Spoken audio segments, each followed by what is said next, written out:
Granny's, Abner. I believe that's our ring. All right, Doggy Lum, I believe you're right. I'll see. Hello, jot 'em down, store. This is Lum and Abner.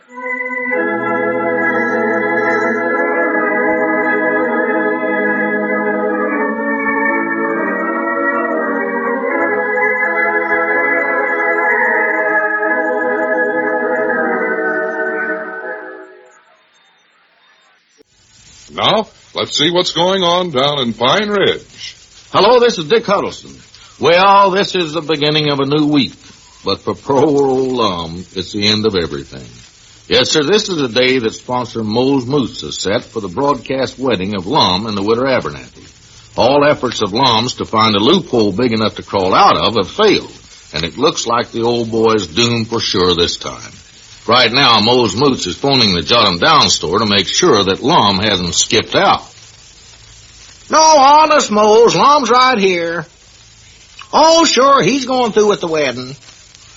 He knows what it says in the contract. Tell him to hang up. I'm sick of hearing his name even. Well, we're going to rehearse the show right away, just as quick as the preacher and the widow gets here. How do I get mixed up in these things anyway? Why, sure, we'll use the wedding ring he sent over. Just a minute. Here, Lum. He wants to talk to you. Well, I don't want to talk to him. Tell him I'm too dead blame busy getting everything ready. Hello, Mose? Lum's too busy, he says. No, he's here. Oh, honest, he is. Just a minute. Lum, you better say something to him. He don't believe you're here. Oh, all right. Granny's. Hello, Mose. Well, don't worry. I'm going to go through with it. I'll tell you right now, though, I wouldn't if there was any legal way I could get out of it. Yeah, I know that, Mose. Yeah. All right. Goodbye. I don't know what I ever done to Moses made him do this to me. Yeah, it's just like you was a prisoner trying to escape from the penitentiary. Yeah, it's just about the way I feel, too. If I had my way, we'd have Sister Simpson play the prisoner song instead of the wedding march today. Yeah, that'd be a gooder. Oh, shut up, both of you. Oh, excuse us. Well, come on, Lum. Let's get the rehearsal started. I ain't got all day here. Well, Grandpap, we can't get started till Sister Simpson gets here to play the organ. Yeah, and we've got to wait till the preacher and she gets here. Sister Simpson said she couldn't make it till time for the broadcast, but she knows what to do. Oh, yes. Widow Abernathy does, too, though, as far as that goes. She's been up there 4 or 5 times herself. Well, yeah, but Sister Simpson's had more experience, Lum. Sister Simpson's played for practical every wedding that's ever been in Pine Ridge, I reckon. Yeah, a lot of pigeon-toed foolishness going through this spavined-legged thing twice. By the way, Mose wants us to be sure and use the wedding ring he sent over. It's monotonous. Mose says we're supposed to read the prescription on the ring over there. That's inscription. Well, whatever it is, the carving on it. What's it say on the ring there, Abner? Oh, ain't you saw it, Grandpap? I got it right here. I'm the one supposed to hand it to Lum at the wedding. Oh, me. Here's what it says. To the happy couple, compliments of the Moe's Moots Barbershop. That's the horriblest thing I ever heard of in my whole life. Happy couple. Yeah, I heard Brother Riggin say one time it's the happiest time of a man's life when he's embarking on the seas of matrimony, I believe he said. For the land's sake, Cedric, what are you blubbering about? I don't know, it just seems so sad, Mr. Lum barking at the seas of merry money. For goodness sake, Cedric, hush up. Well, I just can't help it. Mama always cries at weddings, I know. Why, sure, all the women folks do. All them women folks that'll be here for the show today will more likely have to bail this place out after the wedding's over. You ought to get a bilge pump. Now, there's something else I hate about this. It's bad enough having to marry the widow Abernathy, but having to do it in front of practical the whole town. It's just about more than any mortal human can stand. Well, you could sit down. No, you can't. Cedric, I told you to hush that up. I can't help it, Mr. Abner. Well, you get your eyes so swole up you won't be able to see the crank on the generator. It just seems like I'm losing an old friend. Oh, me ain't For pity's sake, Cedric, don't talk about me like I was going to die. Of course, now that you mention it, I feel sort of the same way myself. Uh-oh, look what's coming down the road there. Huh? It's her. You mean she? Yeah, look out there. I don't want to. It's the happy bride right there. Oh, my goodness. Cedric, now cut that out. I don't know why you're crying. You ain't the one that's having to marry her. Just look at that fancy get-up, won't you? Looks like she just stepped out of a bandwagon. Looks more like she stepped in front of one of them. Yeah, looks like she is a bandwagon. Get a load of that pigeon-toed hat she's wearing. No, me, there's the outdoingest contraption I ever have saw. Them feathers bobbing up and down. Bound you some rooster over at her place is freezing to death. What in the world is that nestled amongst them feathers there? Is that a bunch of bananas? No, that's her hand. She's just holding her hat on. Granny's. Hope she never hits me with one of them. Oh, she's got a fist on her, I'll say that. I believe she's changed the color of her nose. And look how her whole face shines. It's all of a glow. Glow nothing. I believe she's fell down and hit her cheekbones. Look how red they are. Yeah, that's just rouge. I might have known she'd deck herself out in all that artificial color and flavoring. Well, I'll say one thing for her. She sure knows how to put that stuff on. There's two of the roundest circles I've ever saw. Yeah, it looks like she stamped them on there with a biscuit cutter. Looks like a dead-blame Indian, if you want my opinion. Looks like she's all set for a Choctaw war day. Yeah, it does. Poor Mr. Love marrying an Indian. For the land's sake, Cedric, pull yourself together. You don't want the future Miss Edders to see you looking this way. Abner, don't refer to her as the future Miss Edders. Well, that's what she is, ain't she? Not yet, she ain't. I ain't married yet. I got up till showtime. Yeah. Well, get set, everybody. Here she comes. Fellers, this is it. Doggies, look at that big bunch of hollyhocks she's a-toting. Looks like a camouflaged tank moving up on the front porch.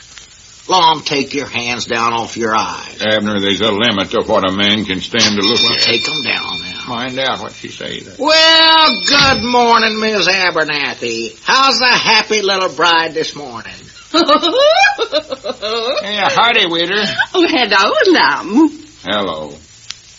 She's over here. You're looking in the wrong direction. Well, let's get started rehearsing. Why, Lum, you big bad boy, are you just going to stand there and let me hold these flowers? Yeah, what's the matter with you, Lum? I believe he's bashful.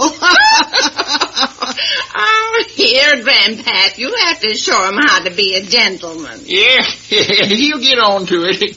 He's just about to bust an artery there. Look how red his face is. Hi, dog, as long you are blushing. I am not no such a thing. Look at him, Cedric. Cedric, now, Stand to look at him. cut out that crying. Now, you straighten up. Here, wipe your eyes off now. Yeah, let's cut out all this prattle-prattle. We're supposed to be rehearsing this radio show, so let's do it. No, wait a minute, Lum. I believe that's our ring. I'll get it. No, I'll get it. Oh, go ahead. Hello, Jot 'em Down Store and radio station. Cedric, straighten up. Oh, what is it now, Mose? How's that? You mean the preacher can't make it at all? Uncross your eyes, Cedric. Oh, Crying can't down make the rehearsal, huh? Crying down both sides of your nose. Yeah, fine. Goodbye. We'll have to rehearse without the preacher. He'll be here for the show, though. Oh, good. Somebody else will have to read the preacher's lines. Maybe you can do that, Abner. Well, I don't know nothing about marrying nobody. Why don't you do it? You're in the business, justice of the peace. Well, I can't very well do that because, yes, that's a good idea. Yeah, you can read my lines, Abner. Well, I got my own lines to read. Let Cedric do it. He ain't got nothing to do except blubber. Yeah, Cedric can do it. Ain't nothing to it except saying I do. Well, I reckon I ought to study up on it a little while. You don't need no studying, Cedric. It's just a rehearsal anyway. Yes, Mom, if I can get my eyes dried out. Well, come on now. Here. All right, everybody get to your places. Wipe them off on this tailor sack. Oh, Lum, What is it? you haven't told me how I look in my wedding gown. Oh, you look fine. All right, now let's go ahead with the... Is that all you're going to say? You look charming. All right, Abner, you got the first line there, I believe. Well, Oh, yeah. Now for the big moment on today's Pine Ridge Princess program. The moment you've all been waiting for. Last week on this show, Mrs. Ione Abernathy was chose as the princess. And when our smiling Mr. of Ceremonies, Lum Edwards, asked her what she wanted more than anything else in the world, she said she wanted him for a husband. Oh, me. And so, in accordance with the rules of the program, we now bring you, through the curtsies of Mose Moots's barbershop, the wedding ceremonies of Ms. Owen Abernathy and Mr. Lum Edwards. Hush up, Cedric.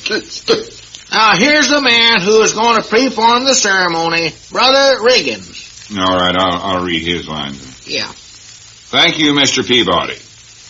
Friends, we're gathered here today to join together this man and this woman in marriage. And then I'll skip over some of this for now. Oh, get ready, Cedric. Yeah. I'll skip down here. Do you, Ione, take this man to be your lawful wedded husband? I do. And do you take this woman to be your lawful wedded wife? All right, Cedric. I do. I now pronounce you man and wife. Oh, my goodness. What's the matter? Don't you realize what I've did? As long as I'm justice of the peace, I've actually married him.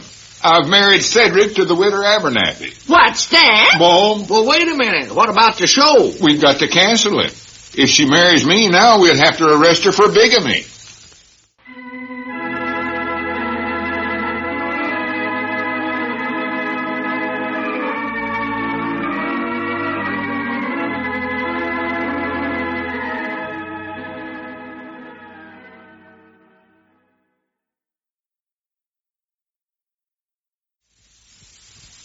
And now let's see what's going on down in Pine Ridge. Hi there. This is Dick Huddleston speaking. Well, yesterday, Lum never succeeded in keeping the widow Abernathy and her lawyer apart, so she was bound to find out that her marriage to Cedric wasn't legal, which would leave her free to marry Lum, provided she could do it before midnight last night. That's when the radio offer which she won Lum as a husband was supposed to expire. Now, I never stayed up until midnight last night myself, so we'd better go with the Jot 'em Down store and see what's happening. I think Grandpappy Spirit is over there trying to find out the same thing. Well, where's old Lum at now, Abner? Oh, he's still down at the barbershop, Grandpap. Mose Moots called him down there. Said the widow Abernathy'd want to see him. Well, is he going to have to marry the widow after all? Oh, no, the time limit's up. It was up at 12 o'clock last night. But see, the widow don't know that. She don't, huh? No, she knowed it. She'd have brung her lawyer over and the preacher last night and married Lum before midnight. I bound you there's some fur flying down there right now. Yeah, might not wish I was down there to see it. Oh, yeah. But I'll just sit down and wait for Lum to get back with his report. Yeah, sure. Sit down, sit down. Got anything to read around here? Well... Wait, here's the almanac. Been getting behind in that thing. Well, Lum ought to be back pretty quick. It's been down there a couple hours. Of course, now if the widow gets a good hold on him, he might not never get back. Well, for the law me sakes. Abner, did you know this? What is it, Grandpap? Well, I do know. This is sure news to me. Well, what is it? Abner, the week of March the 21st, 1947 was World Trade Week. Oh, for goodness sake. It's true, Abner. Says it right here in the almanac. I never said it Says didn't. it right here All in right. black and ink. Do you realize that cowhides and sheepskins come from over 80 different countries? I can't help it. It ain't my fault. Abner, do you know where walruses come from? Wait a minute. There he comes now, Grandpap. No, that ain't one. That's Lum. That's what I said. Yeah, more than likely it's the mustache that got you mixed up there.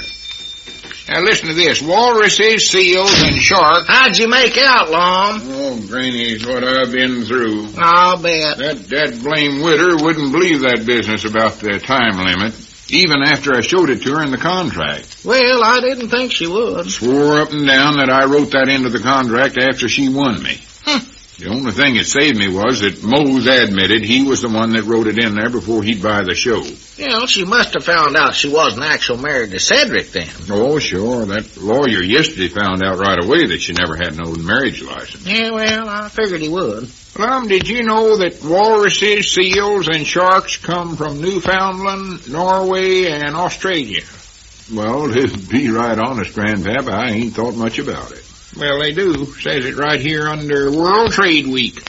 Where did they come from the other weeks? I finally just got up and walked right out of there. Out of where? The barber shop. Oh. For all I know, the widow's still down there jawing at Moe's. Oh, she was mad. Yeah, I can just see it. Horsehide comes from France. I know one thing. We're canceling Moe's Moose program as of now. Today. This instant. Well, he's our main sponsor, though, Lum. Yeah, but we just lost money on him right from the start. We have, huh? Yeah, I've got the figures on all of our programs around here, Summers. Yeah, I'll go get them. Yeah, I'd love to find out where we stand on this thing. Well, howdy, Cedric. Oh, howdy. Say, is it true that I ain't married at all? Yeah, Cedric, the whole thing is nulled on account of, Lum. Alligators hide South America. I don't blame him. If I was as home as an alligator, I'd hide too. 1947 was World Trade Week, Cedric. Well, I'll be doggone. What'd they trade it for? Linen thread comes from Ireland. Well, that don't sound like much of a trade to me. Mr. Abner, is it actual true I ain't married? That's what I just told you, Cedric. See, there weren't no license for the wedding, so that nulled it right there. Bound it makes you happy, don't it, Cedric? Well, yes, Mom, but it's sure going to be a big finance loss to me. Finance loss? Oh, yes, Mom. $6,000 is a lot of money. $6,000? Why, the widow ain't got no money. Leastways, not that kind of money. Oh, I weren't going to get it from her. I was going to get it from the giverman on my income tax.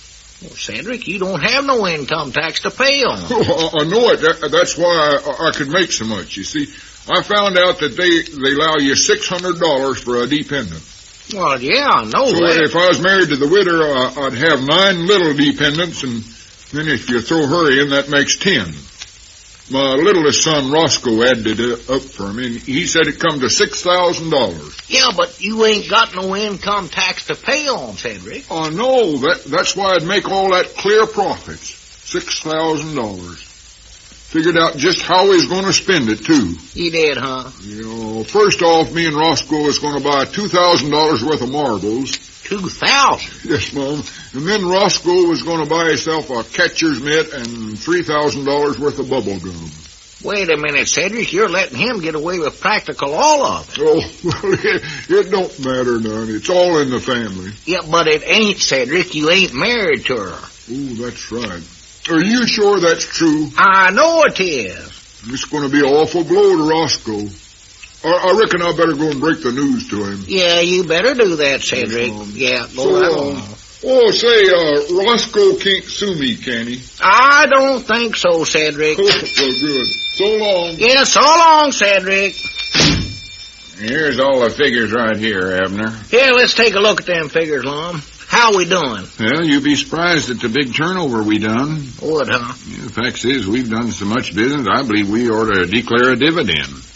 Do what? Divide up the profits. Oh, well, I'm for that.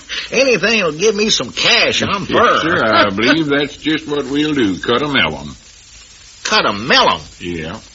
I'd rather have cash. Well, that's what I'm talking about. If we've got some extra cash, Lum, don't go spend it on watermelon. Well, Abner, what I mean... You want a slice of watermelon, just go where it's the place. Elizabeth will pick one out of the field for you, give you a whole one. Abner, I don't want no watermelon. Well, she's got mushmelons, too, if that's what you want. Or wait a minute, what's the matter with me? Ain't any kind of melons ripe this time of year, well, Lum. Abner, I never meant we was actually going to cut a melon of any kind. If you don't cut it, I don't know how you're going to eat it, Lum. You can't eat it like an apple, just chomp into it. That's just an expression in finance circles. Huh? It means, well, what I was talking about, declaring a dividend, dividing up the extra profits. Oh, yeah, well, that's what I want, cash. Now, what we do is take the preferred stock. I still prefer cash. Well, we're going to get it, but you won't if you keep interrupting me. Well, how much cash am I going to get out of this, Lum? Well, here, let me show you how much we've taken in. Yeah, that's the kind of stuff I like to hear. Spotted announcements for Irie Hodgkin's liver stables, $3.60. Hooray. Give him a special discount for taking a 2-week contract. Uh-huh. Dad Crockett's pool hall program, snooker time melodies with the Macmillan boys and mother, $12. Hot dog.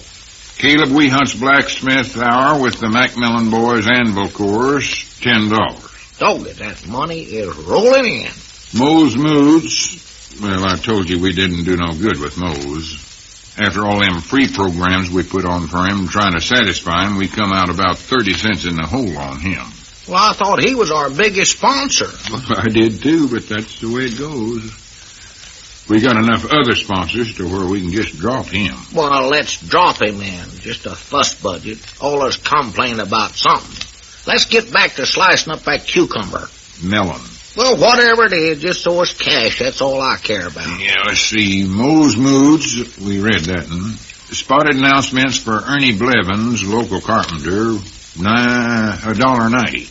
Lum, we ought to cut out them spotted things and sell programs. They bring in more money. Well, Walt Bates' Sawmill Serenade with the Macmillan Boys Woodchoppers Trio, featuring the musical Saw and Mother, $11.50. I love that program. Yeah, it is nice. Oh, them saws I love. Singing spotted announcements for Ezra C. Strunk's Feed Store, featuring Mother, 20 cents. 20 cents? Is that all? You heard that singing announcement, didn't you? Yeah, sure. Well, if you want my opinion, I think we overcharged Ezra.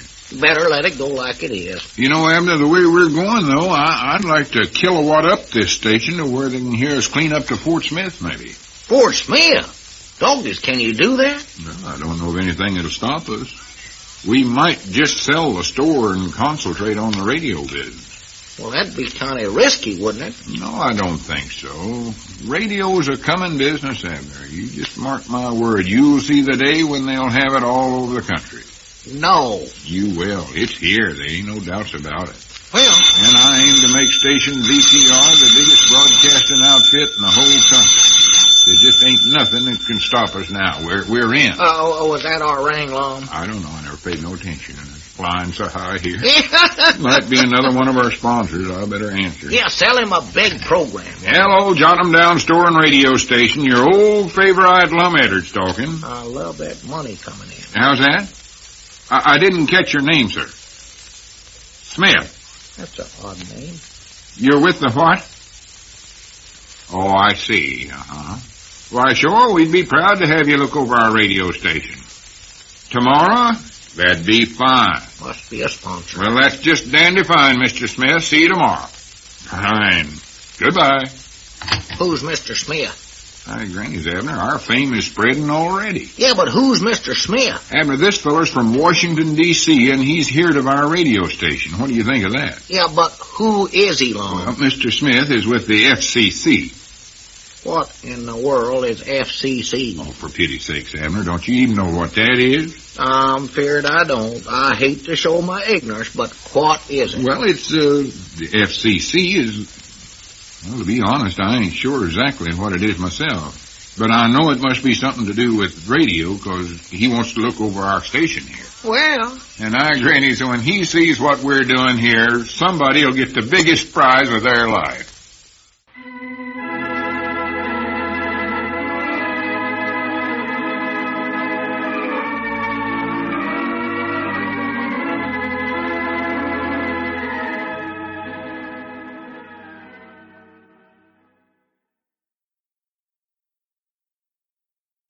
And now, let's see what's going on down in Pine Ridge. Howdy, this is Dick Huddleston, and I'm proud to report that for a change, Lum Edwards is a happy man today. First, he got out of marrying the widow Abernathy. Second, radio station VPR is showing a profit. And third, a man from the FCC is coming to pay him a visit. Now, neither Abner nor Lum know just what FCC stands for, and I don't think they're going to be too happy when they find out.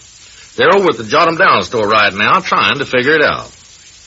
Well, I'd still like to know what a FCC man is, Lum. Well, I don't know for sure myself, but I reckon FCC is just the name of some little old radio station. I ain't never heard of it. No, I ain't neither, but like I say, it's just some new little station this fellow Mr. Smith's trying to start up, more than likely. Oh. And the reason he's coming over here to see us is to get some advice. Advice? Yeah, more than likely wants to see how they do it on a big station. Well, what's he coming here for, then? Because we've got a big station. We have? Why, sure. Oh, yeah. It might not look like such a big one right now, but it will be. And it sounds like such a big one over the air, too. It does, huh? Oh, yeah. All them big programs we got on now. All the big stars. What big star? Well, we got me, the announcer that grins while he talks. Yeah, but... And we got the Macmillan boys. Well, yeah. And Mother. Yeah, but, Lum, they ain't such big, Oh, dog, is there a Squire Skimp heading over this way? Yeah, I reckon what he wants. Say, that reminds me, Grandpap said that he told Squire about this Mr. Smith wanting to see us. And he said Squire had the idea that maybe this Mr. Smith was wanting to buy our station, get up a sort of a chain, he said. Oh, no, he's wrong. But I bound you Squire's coming over here to try to make himself some money on the deal. You just watch and see. Mind out, here he comes. Yeah, howdy, Squire. Yeah, howdy, Squire. Come on in, old boy. Well, thank you, thank you. And how are my good friends today? Oh, just only tolerably. What can we do for you? Oh, nothing, Lum. I just drop in to pass the time of day. Life isn't worth living, you know, if a man can't take time out to be friendly. I always say that. Yeah. That's right. Have you saw Grandpappy Spears lately, Squire? No, I don't believe I've seen him for quite a spell. How is the old gentleman? Oh, he's all right. Salt of the earth, that man, yes, salt of the earth. Squire, Grandpappy Spears said Hey, that... shut that. What's that, Abner? He never said nothing. Yes, I did. He said Grandpappy Spears was over Cherry Hill last week, but he's back now. He was? Abner, I believe there's some grocery orders that ought to be got up over there. Oh, I done got 'em up, Lum. Well, find something to do in the feed room or Summers. Now, Lum, how's your little radio station going? Oh, not bad. What'd you ask that for? Oh, no reason. Just interested in your welfare. Uh-huh. You know, I was thinking the other night how nice it would be if you could find someone to put a little capital into this enterprise and build it into something worthwhile. Something worthwhile? What do you think it is now? Well, it's not much, of course, but now it does have possibilities, especially with a man of your brains at the head of it. A man of my brains, huh? There we go. Well, Squire... Now, if you could find someone to throw some financing into this, Lum, why, it'd be worth it to you men to give him a half interest in it. You think it'd be worth it, huh? Oh, my, it's more than worth it. And I do want to see you men get ahead. Well, Squire, while you was thinking about all this, you never had nobody particular in mind to put up this money, did you? No, I never, Lum. Men like that are hard to find, you know. But now, if you do find one, well, you want to nail him. Don't let him get away from you. Oh, Squire, you wouldn't consider putting up that money yourself, would you? Lum, For a half interest? Oh, no, of course not. Now, it is odd, though, that you mentioned it to me, Lum. I did sort of run the idea through my head. You did? Yes, but now I didn't want you to feel that I was forcing myself into a deal in any way. Oh, no. I wouldn't want to do that, you know, never. I know how you feel, Squire, Yeah. so I'll respect your feelings and we'll just drop it. Well, now, wait now, Lum. We can at least talk about it. Now, tell me, Lum, this man Smith, he hasn't been here yet, has he? How'd you know about him? Why, I just heard down the street, you know. News travels fast in a small town, you know that. Yeah.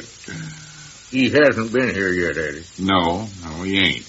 But what difference does that make? Oh, no, none at all.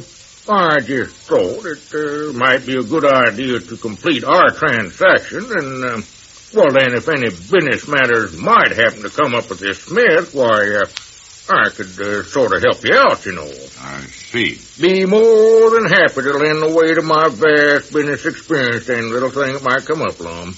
Now, I've got a sort of well, you might call it a rough contract we could sign. I bet it is rough. What's that, Lum? Well, Squire, in the first place, this Smith ain't no big-time radio feller. He's just from some little old station I never even heard of, FCC. And then the second... hold it now, FCC. He's from the FCC? Oh, that's what he claims. And then the second... Lum, I think we better continue our discussion later. I've got to get back to my office. Just recollected an appointment I think I've got over there. Well, I'll see you men later. Well, wait a minute, Squire. No, I can't now, Lum. I'll see you later. So long. Granny's I sure taking the wind out of his sails. Did you see how he walked right into the trap, swallowed the bait whole? Yeah, but did you see his face when you said FCC? Seemed like that meant something to him, Lum. He generally doesn't turn green or purple that way. Well, it did. He seen right that this Smith was just some little old two-bit operator, so he dropped the whole scheme like a hot potato. Hey, Lum, look out there in front. Reckon that's Mr. Smith coming up out there? Huh? That fella right there. Oh, I don't know. He's a stranger. Yeah? Yeah, it's more than likely him. All right. So big, I bet it is. Well, how do you do, sir? Come right on in. Well, how do you do? Mr. Edwards and Mr. Peabody, I presume? That's right. You Mr. Smith, ain't you? That's right. I'm Mr. Edwards, and this here's my partner, Abner Peabody. Junior partner. How do you do? Howdy do you do? Abner's one of the vice presidents in our big radio station here. Oh, I see. I suppose you want to look things over and see just how we do it. Yes, that's the reason I'm here. We got wind of what you were doing out here, but I was surprised to find out that you were operating a shortwave set so flagrantly. Oh, you think we're operating flagrantly now? Just wait till we get into full swing. What do you mean you intend to keep this up? Keep it up. We're just getting started. Ain't that right, Vice President?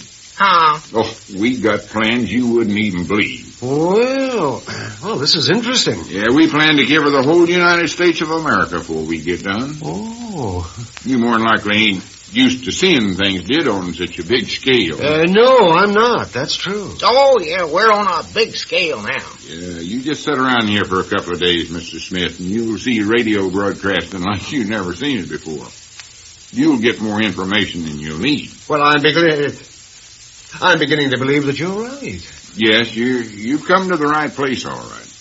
By the way, we're going on the air pretty soon now, and you can see just how we operate. That's exactly what I want to see. Oh, I tell you, we're two of the biggest operators in the business. Well, at least you're honest about it.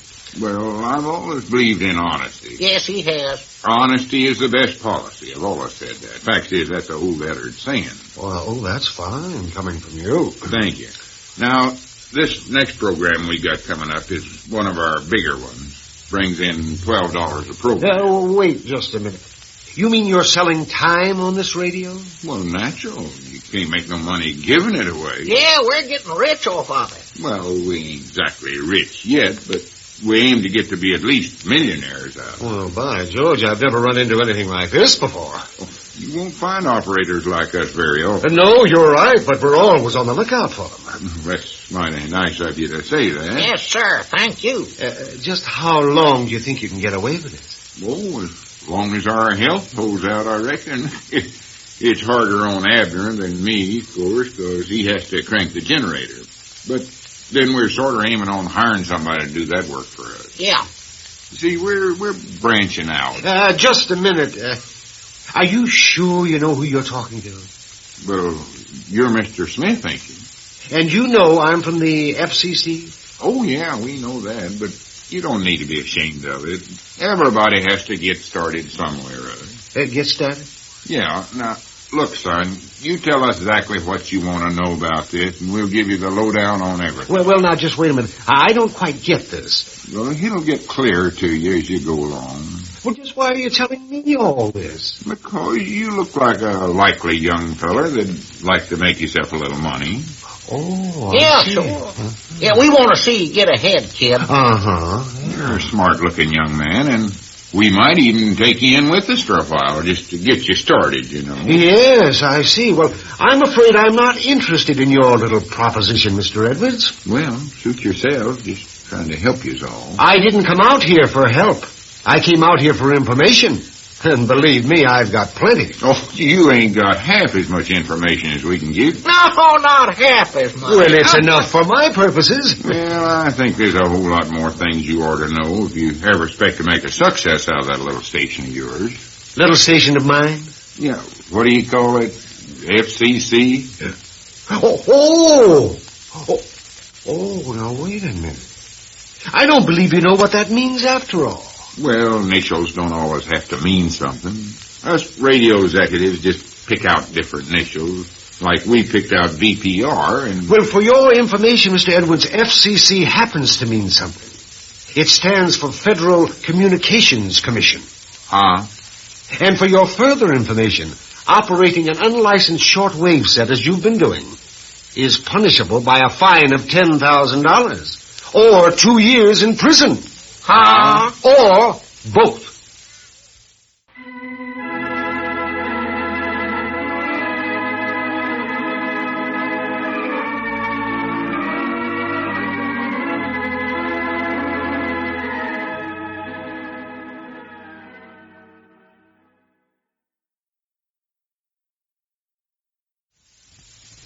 And now, let's see what's going on down in Pine Ridge. Hello, this is Dick Huddleston. Well, it's been a rough weekend for our old friends. Just when Lum and Abner were getting their radio station going good, even showing a profit, the Federal Communications Commission stepped in. And the two old fellows learned that they're liable for 2 years imprisonment and a $10,000 fine for operating a shortwave radio station without a license. Things are pretty grim over at the Jot 'em Down store right now. Lum, how do you spell brave? Just a regular way, B-R-A-V. Thank you. What are you writing there, anyway? Oh, letter to Elizabeth. Elizabeth? Yeah, my woman. You'll see her again, I think. Even if they do take us away, you'll get to say goodbye to her. Yeah, I know, but I just couldn't bring myself to tell her about this face-to-face, Lum. Just break her poor little heart to see them handcuffs on me. Well, I don't think they're going to handcuff us. Well, even if they don't, I just couldn't stand to tell her that I'm nothing but a jailbird. A 2-year termer. Well, now, Abner, they might not send us to jail. Stop carrying on that way. Well, you heard what Mr. Smith said last Friday. Yeah, I know, but you can't The fine for running a shortwave radio set without no license is $10,000 or 2 years in jail. I know good and well we can't raise no $10,000. How'd you say to spell brave? Well, now, Abner, why don't you wait till after Mr. Smith's been here before you write that letter? After he's been here, I might not be able to write. Dear Elizabeth, whatever happens, I want you to be B-R-A-V. Now, look, Abner, you're just sitting around here making things worse for yourself. Look at me. You don't see me cracking up like you are. You'll have to get a better grip on yourself. You've got to be philosophical like I am. I say to myself, what's done is dead. We never meant no harm in running this radio station, but if we done something wrong, we've got to pay for it, that's all. We can't change none of that. Can't push the water back under the bridge. So now we got to make the best of it. Maybe he will slap a little fine on us. Then again, maybe he won't. I don't think he'd slap the maximums on us. What if we do have to spend a few days in jail? Or maybe a few weeks? Might even be a month. Grannies, it could be several months, I reckon. I hope it don't get to be a year. Of course, he could give us a year. He could give us 2 years. 2 long years. Abner, did you hear that? 2 long years. Jailbird. Abner, what are we going to do? Well, now, Lum, don't carry on that away. Stone walls and iron bars. Lum, you'll have to get a grip on yourself. Who's going to run the store? Are we going to lose that, too? In 2 years, I'll be an old man. Now, Lum, pull yourself together. Here comes Grandpappy Spears. Has he got the handcuffs with him? I said Grandpap, not Mr. Smith. No, Granny, I'm so nervous I don't hardly know what I'm doing here. Howdy, Grandpap. Come in, Grandpap, old friend. Howdy. Well, I see you fellers ain't left yet. No. Lum says there's a chance we might not have to go. When I told you about it, I thought we was going for sure, but maybe we won't. Of course, there's still a pretty good chance that we will. Fact is, I'm writing a little farewell letter to Elizabeth. I wish you'd give it to her for me, Grandpap. I'll be glad to deliver it for you, free of charge. But don't give it to her till after after I went. Now, Abner, there you go again. You've got to be strong like me. Yeah, sure, it ain't nothing to get all puddled up over. After all, 2 years or more ain't such a long time. It is where I'm going. Now, Abner, I told you there's a chance we might not have to go at all. Yeah, you ought to look on the bright side of things, Abner. There's a chance you probably won't have to budge an inch out of this store. Of course not. The whole pigeon-toed thing's liable to blow away just like a bubble. You might get to stay right here amongst all your friends. And it's just like Charity says, you've got a lot of friends around here, Abner. Well, bless her heart. But alas, her little heart. Fact is, that's the reason I bring you all these here stamps. Go ahead and take them, Abner. Well, thank you, Grandpap. Yeah. What are they for? Why, as long as you got so many friends, you ought to write to them once in a while you're gone. Yeah. Of course, maybe they don't want to hear from me. Old jailbird. Now, Abner, Grandpap, just kind of watch what you say. You know how sensitive Abner is.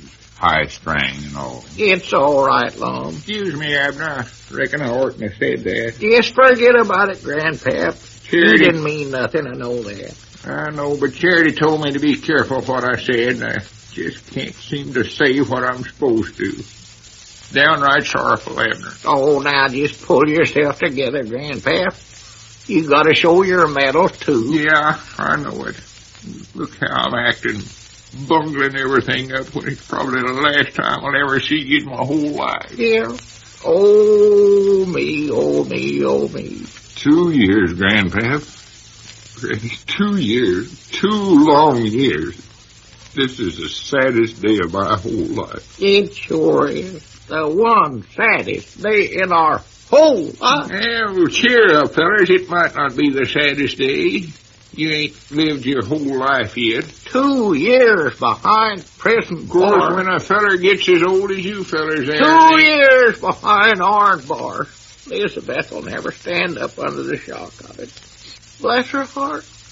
Wait a minute. Here, wait a minute. What are we doing? We're just making ourselves miserable.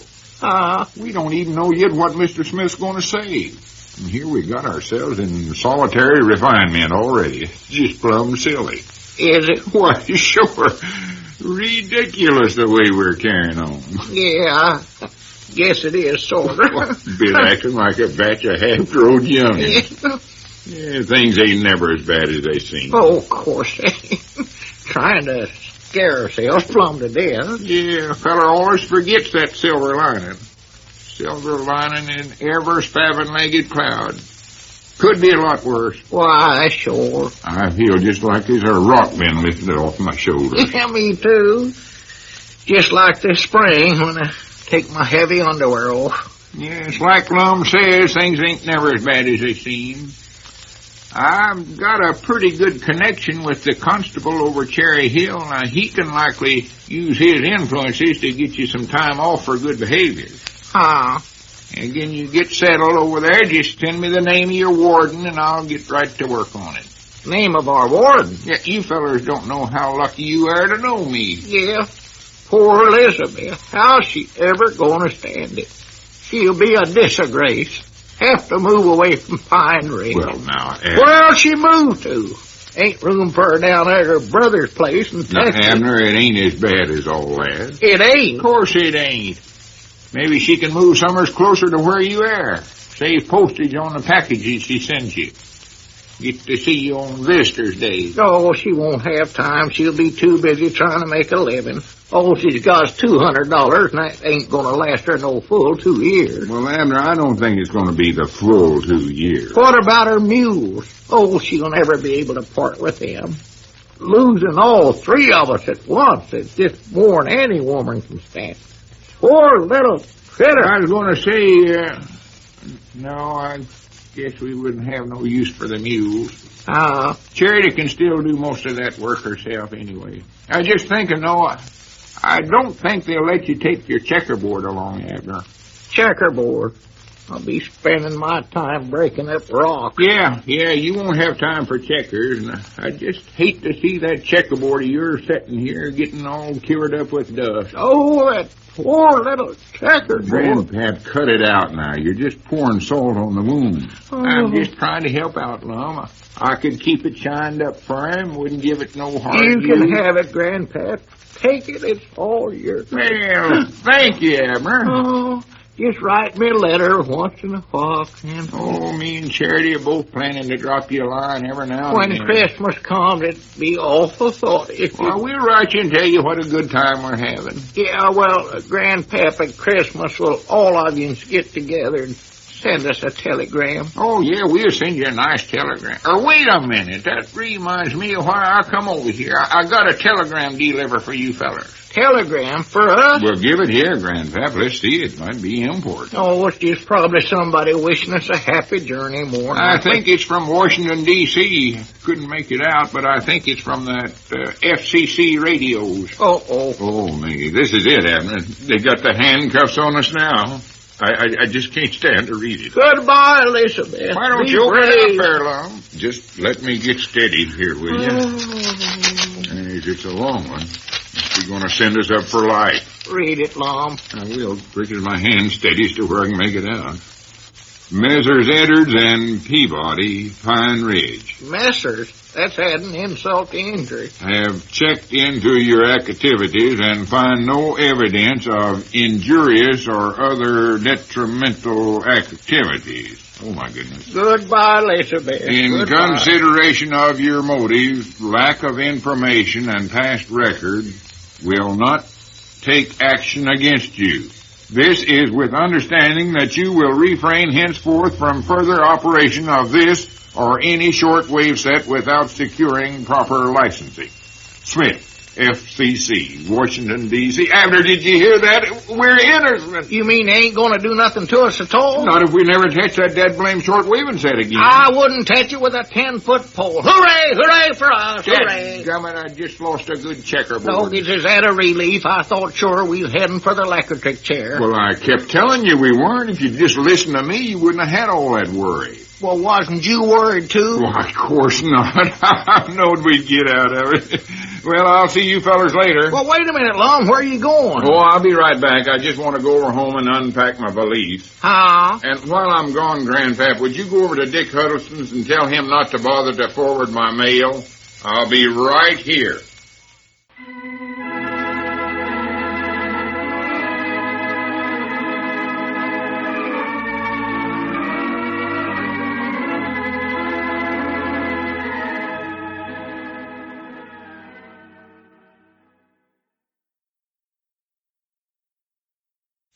And now let's see what's going on down in Pine Ridge. Howdy, folks. This is Dick Huddleston, feeling mighty sorrowful for poor Lum, who's in double trouble. He's in love, and he's in splints. You know, he pretended to break his leg in order to get out of a date with Sister Simpson. And now, because of his splints, he can't get around to court the new schoolteacher, Miss Frederick. I wouldn't be surprised if he confesses the whole thing and takes the consequences. He's that close to breaking. Oh, me. Oh, me. Oh, me. Lum, if you don't quit sitting there fuming and fussing, you're going to work yourself right into a nervous breakdown. Well, who wouldn't fume and fuss? Granny, the man can stand just so much of something, and that's all. Looks like everything I try to do works out right square backwards again. Oh, well, you ain't had nothing terrible happen to you. Oh, no? What about my broke leg? Your leg ain't broke. You're just making out like it was.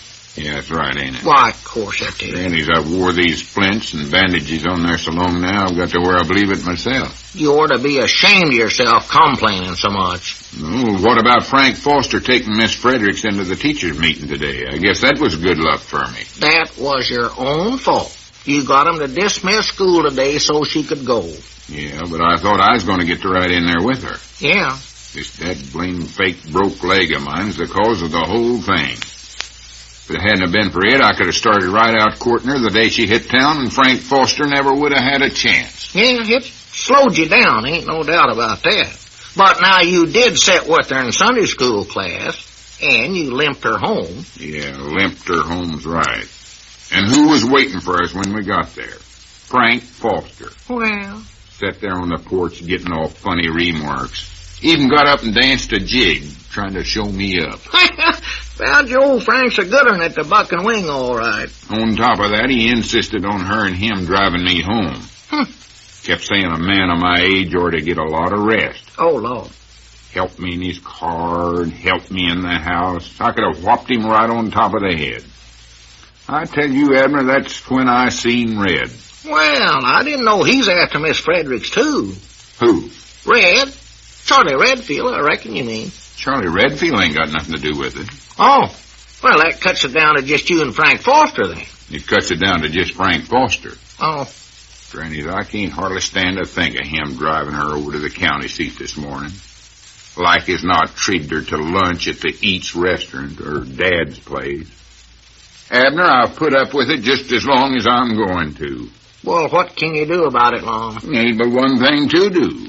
I've made up my mind. Come over here and take these bandages off. Take them off? Yes, sir. Just start unwrapping them right now. Well, now, Lum, you can't do that. Well, why can't I do it? It's my leg, ain't it? Yeah, but what about all these people around here that's been so nice to you because they thought your leg was broke? I'm just going to tell them the truth and have it over with. What about the insurance company? What if they find out your leg ain't broke after you sending in a claim for an accident? I just won't take the money. I'll tell them Squire sent the claim in himself. Oh. Tell them the truth about the whole thing. Fact is, I'd rather go to the penitentiary than wear these bandages and splints any longer. Well, they're liable to slip a ball and chain on your leg up there. Just take them off, Abner. Go ahead. All right. That's what you want to do. But I think you're making a mistake. Just undo that safety pin. That's where the bandages start, right there. I know. I'll get it. Going to have an awful lot of explaining to do, Lum. I can tell you that. Yeah, let me worry about that. Take it off before I change my mind. What about these women folks that's cooked up victuals and brung them over there to you? Yeah, that's bad, ain't it? I'll just have to face the music, though, that's all. Well, I know they ain't going... Say I've made my bed, now I've got to lay in it. Oh, thought you said something else. Yeah, that's right, all right. If you're going to get in bed, well, you can pull the covers up over your leg to where they can't tell whether you got these bandages on there or not. But you ought to go over home before you take them off. Who said anything about going to bed? Well, I thought you said you was going to get into bed and listen to the radio. Listen to the radio? Well, where else you going to get any music this time of day? I don't know what you're talking about. Didn't you say you was going home and get in bed and listen to the music? I said I was going to have to face the music. Well, if you're facing the radio, naturally you'll have to listen to it. For goodness sakes, I ain't going to listen to no radio, and I ain't going home and go to bed. Well, what's the use of making up your bed if you ain't going to use it? I ain't going to bed. Just get that idea out of your head right now and get them bandages off of there. Well, I believe it'd be good for you to go over there and go to bed for a while on. You're all nervous and upset. I believe a rest would do you good. If you're just worrying about me running the store, why, it's might not closing time anyway. Fact is, after I close up, I might come over and listen to the radio with you. Abner, how many times do I have to tell you I ain't going to listen to no radio and I ain't going to bed? Well, what are you going to do? Change your mind so much I can't keep up with you. I'm just going to get up from here and try to walk if you'll hurry up and get them bandages off. All right. I'm nearly done. Just one more round here and I'm all done. You don't have to be so careful. My leg ain't actual broke. I know it. Now, there you are. Granny. Whew, what a relief. Yeah, I might not feel that leg breathing now. Better roll your britches leg down there. Yeah. Granny, just look at the wrinkles in that britches leg. That ain't a sight. Gonna have to iron that left leg of them britches tonight.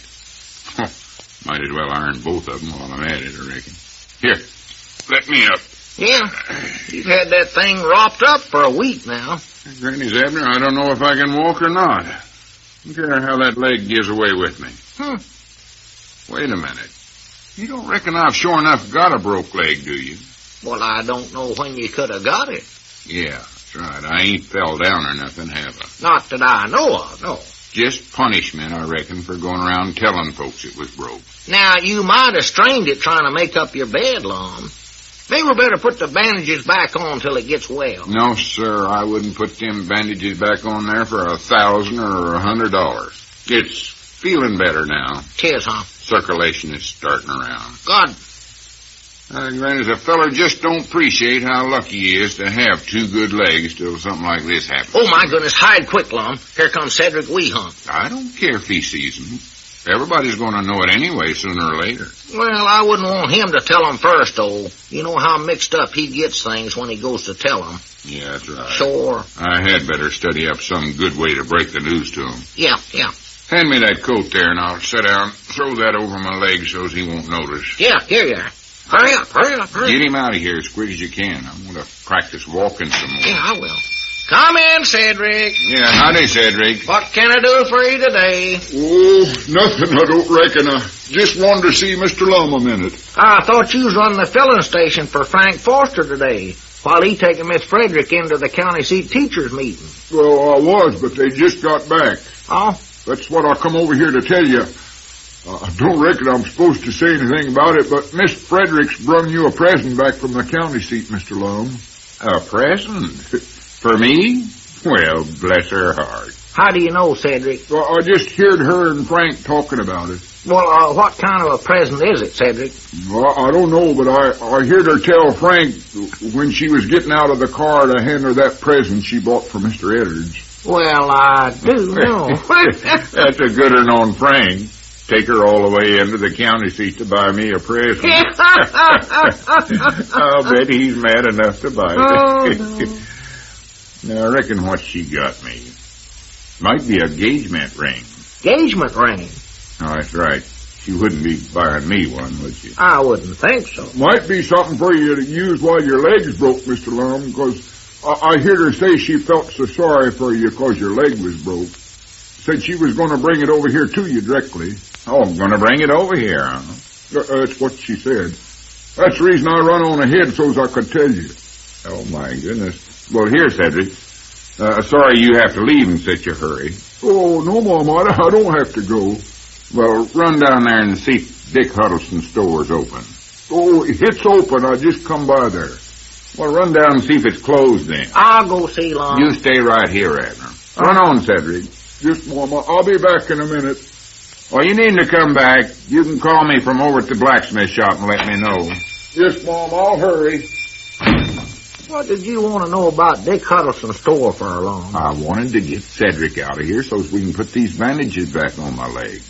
Well, I thought you wasn't going to put them back on. I've changed my mind. Lord me alive. I believe this broke leg idea is a good one after all. I believe Miss Fredericks is falling in love with me on account of it. She is, huh? Yeah, buying me a present and coming over here to see me. Hurry up before she gets here. Oh, my goodness, yonder comes Squire Skimp across the street, heading this way, Lum. Oh, well, here, hurry. I'll hold the splints and you wrap that bandage on there just as quick as you can. Yeah. Hold your foot up in the air here. Well, hurry up before you get here. I'm hurrying as fast as I can. It ain't a very good job. I don't care about that. Just get it on there anyway. He ain't gonna pay no attention to it. Now, where's that pen? Oh, here it is. Yeah, that's all right. Yeah. Come in, Squire. Come on back. Well, good afternoon, gentlemen. Good afternoon. Howdy, Squire. I just dropped in to leave a package for you, Lum. Miss Frederick, the new school teacher, asked me to bring it over here. I saw her down the street and told her I was coming up this way. Oh, well, much obliged, Squire. A book, I believe it is. A book? Yes, she said that she knew you'd enjoy it while you were recovering from your unfortunate accident. I've already got a book. Well, Reckon why she never brung it over herself. Well, she said she was in an awful hurry and didn't want to be late for supper. I think it's kind of a gift of appreciation because we just missed school today to let her go into the meeting. She brought Ezra and me back one, too. Oh, she did, huh? Yes, well, I better be going. I'll see you in... Hey, wait a minute. Well, I'll swan to goodness. What's the matter? Why, that leg of yours, Lum. What's wrong with it? I better go back and look at the carbon copy of that insurance claim I sent in for you, Lum. You got your right leg all bandaged up there, and I could have sworn I wrote down on that claim it was your left leg.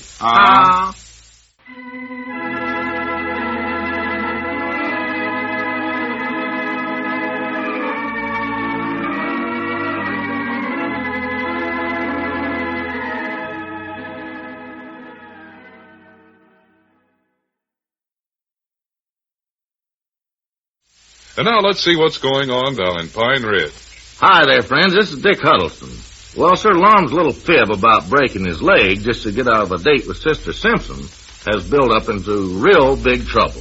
He's losing out on a chance to court the pretty new schoolmarm. He's been forced into trying to collect money from the insurance company under false pretenses. And yesterday, Squire Skimp discovered that Lum had his bandage on the wrong leg.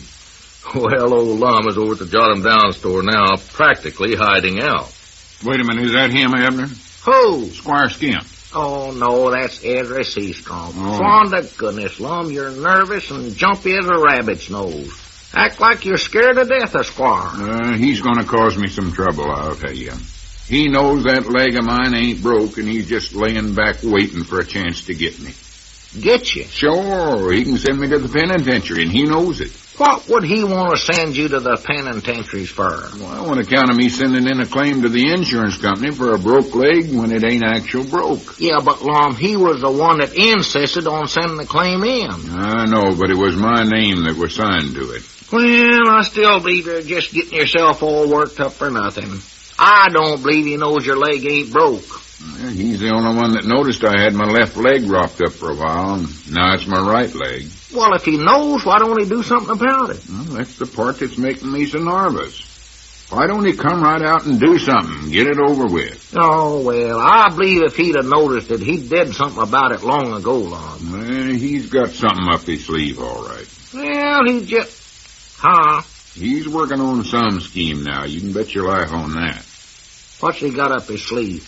I don't know. That's what I want to find out. How do you know he has? Oh, I know the minute he seen I had the wrong leg wrapped up, he was on to us. You think maybe it's a pistol? Think what's a pistol? What he's got up his sleeve. Of course not. What would he be doing with a pistol up his sleeve? Well, I know it's something that you're scared of. You reckon it's a knife? Abner, I don't mean he sure enough got something up his coat sleeve. Oh, oh, a shirt sleeve, huh? No, Abner. When I well, said that's the only two sleeves he's got, Lum. Oh, well, of course, his long underwear sleeves. I don't believe he'd stick nothing up there, though. They get lumpy enough as the air. When I said he's got something up his sleeve, I mean he's got some scheme figured out that's going to cause me some trouble. Well, that's a funny way of saying it. Well, lots of people use that expression. Who?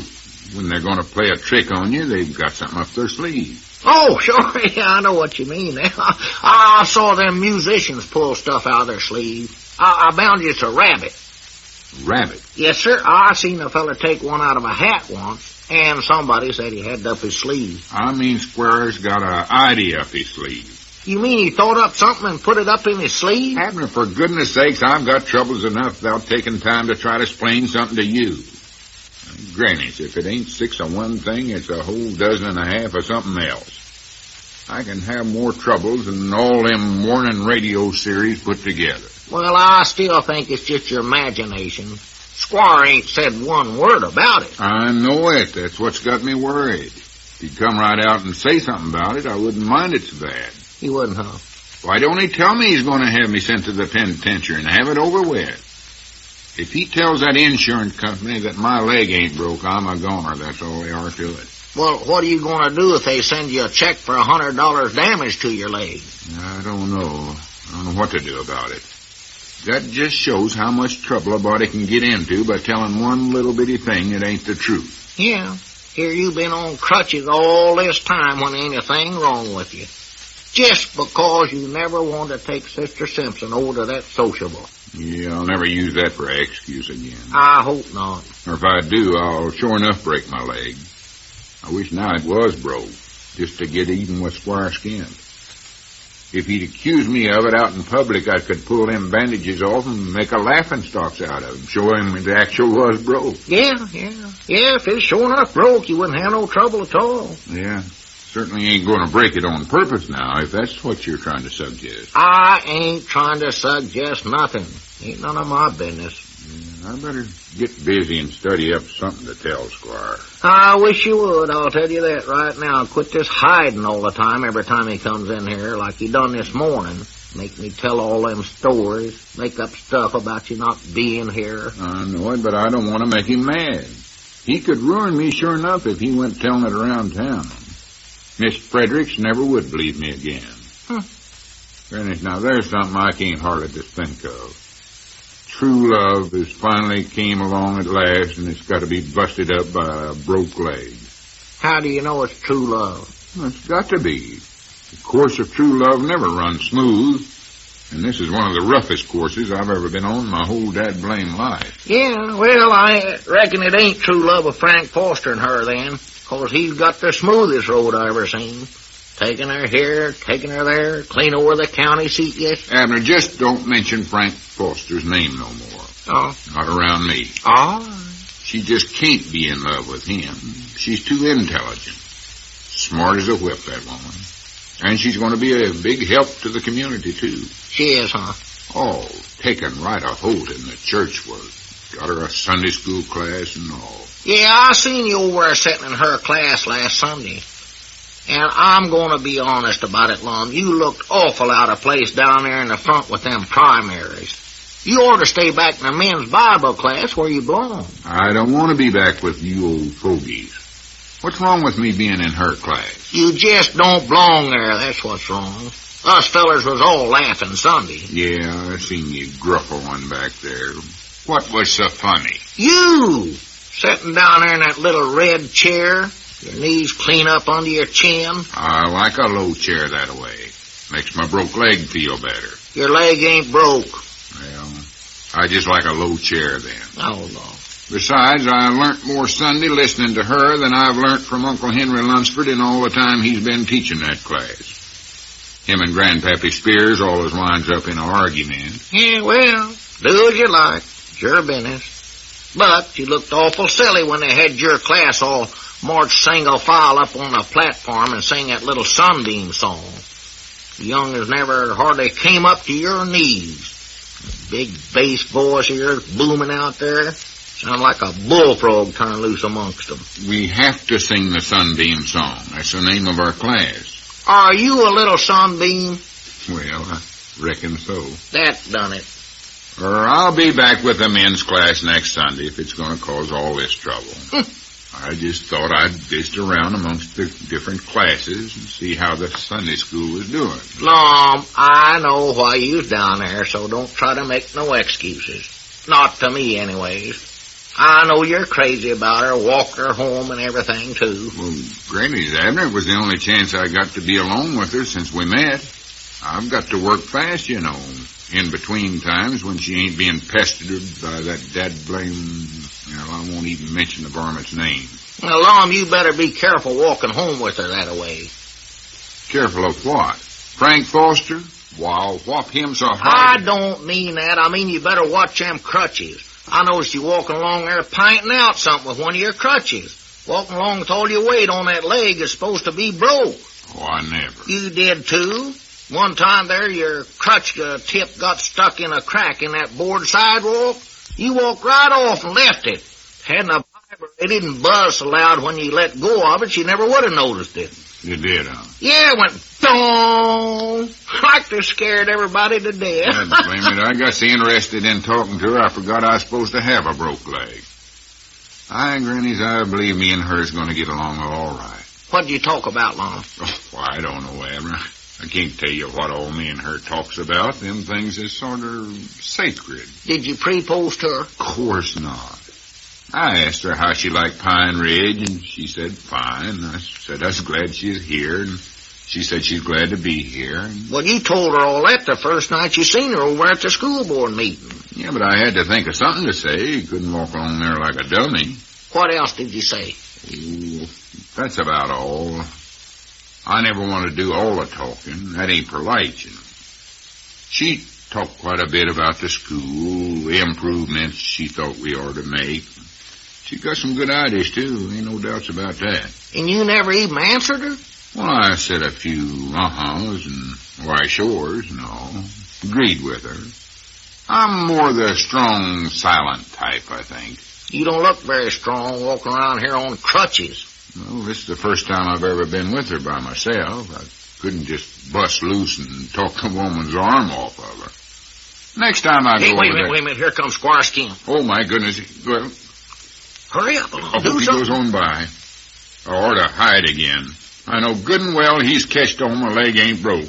Let me get out of here. No, wait a minute. You're too late to hide now. He'll see you sure as a world. Well, maybe I can pay him to keep his mouth shut. Anything to get this over with. I feel like a criminal waiting for his sentence. Mind out. Yeah, come in, Squire. Yeah, howdy, Squire. Come on in. Yes, well, Lum, I finally found you in. Been looking for you all day. Yeah, Abner was telling me you was in. What was it you was saying, Squire? Well, I wonder if I could see you alone for a few minutes, Lum. Oh, yeah, reckon so. Yeah, here, I'll go out on the front porch if you fellas want to talk private. If you don't mind, Abner. No, I don't mind. I might stop over the barber shop for a while, see if there's any arguments going on. All right, Abner. Sit down, Squire. Well, yes, thank you, Lum. Well, I guess you know what I want to see you about. Yeah, I do. There ain't no use beating around the brush no longer, Squire. I'm going to come right out and admit to it.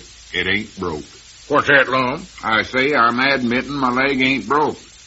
I know you catched me the other day when you was in here and me and Abner made a mistake and got the bandage on the wrong leg. Lum, you mean your leg isn't broken? Never was broken at all? Why, didn't you know it? Well, of course I didn't know it. I never would have sent that claim into the insurance company. Why, this is the most outrageous thing I ever heard of. Perpetrating such a hoax on the people of this town. Well, I never That's a penitentiary offense, Lum. Attempting to defraud an insurance company. And I intend to see that you get your just desserts, too. I came over here to see you about another matter entirely, but I don't care to discuss it or anything else with a man of your character. Well, a person who would stoop so low as to abuse the confidence placed in him by his friends. Goodbye.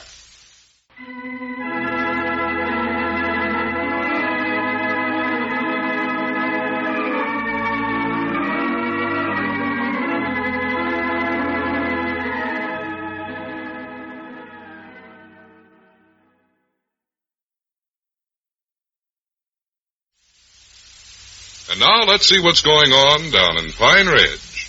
Hi there, friends. Dick Huddleston speaking. If you recollect when Lum pretended a broken leg just to get out of a date with Sister Simpson, Squire Skimp insisted he sign an accident insurance claim. And yesterday, befuddled by the whole business, Lum confessed his little hopes to the Squire. Well, instead of sympathizing, Squire Skimp got pretty upset and actually threatened Lum with the full consequence of his act. Well, the desperate Lum had decided to call on Squire and try to reason with him. It is now early evening, and we find him knocking on the front door of Squire's home.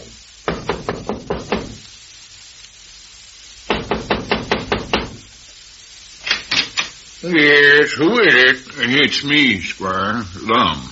Oh, yes, what is it, Lum? I just wanted to talk to you a few minutes, Squire, if you don't mind. I don't know what you could have to say that would be of any interest to me, but what is it? Well, I'd rather come inside if you don't mind, Squire. Very well, come in. Fortunately, Mrs. Skimp has gone over to a club meeting this evening.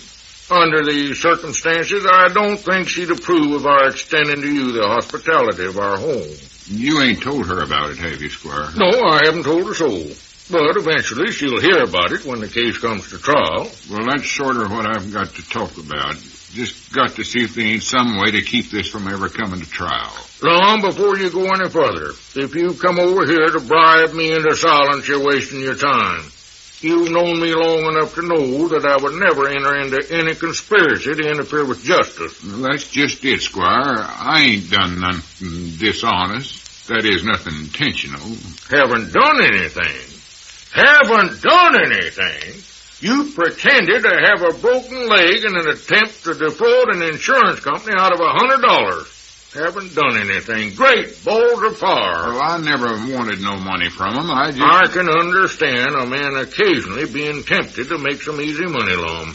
But at your age, you should know that crime does not pay.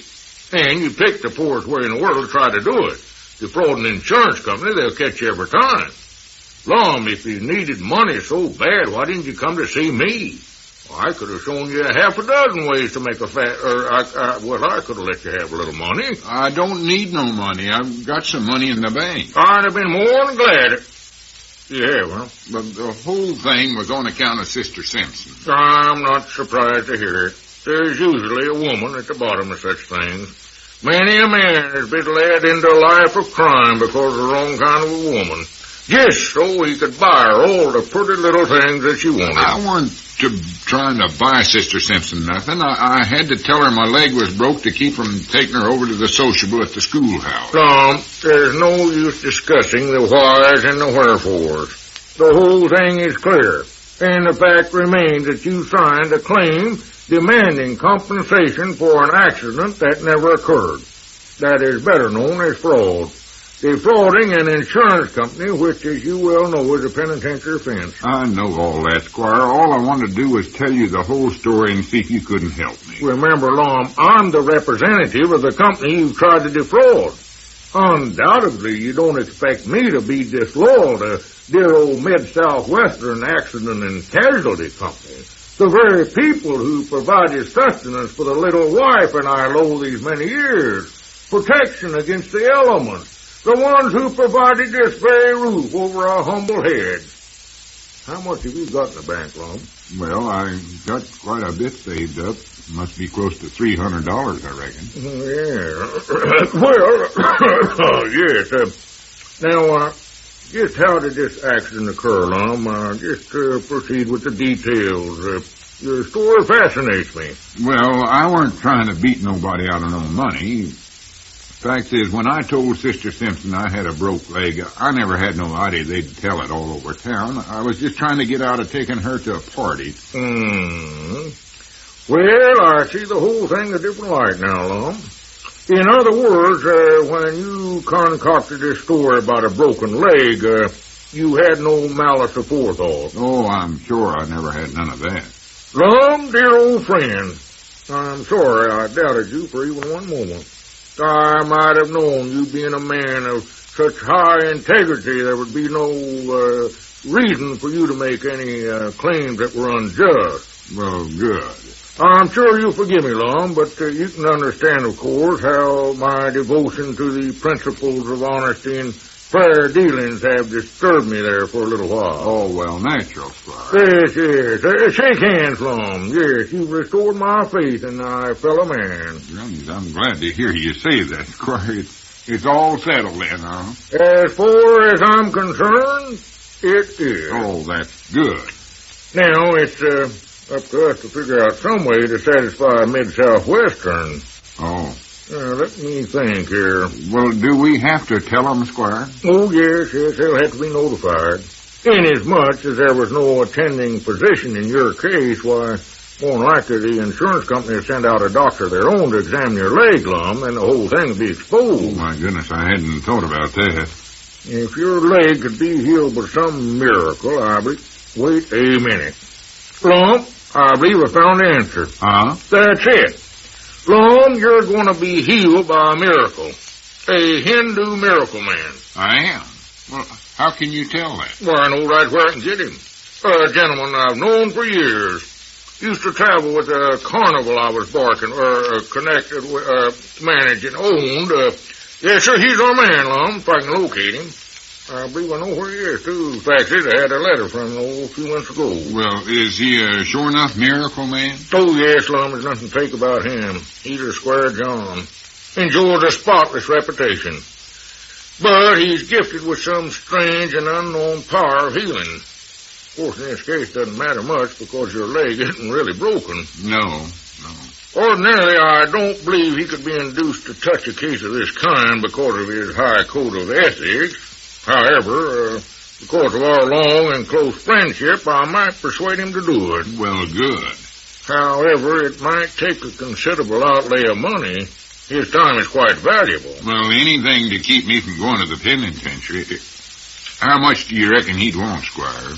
Well, that's the trouble, Lum. His services come a little high. And his expenses down here from Kansas City will amount to something. Oh, he lives in Kansas City, huh? Oh, yes. He's retired now. Not on the road anymore. Got a little cafe out the edge of town, I believe. Got that card right here in the desk somewhere. Let's see.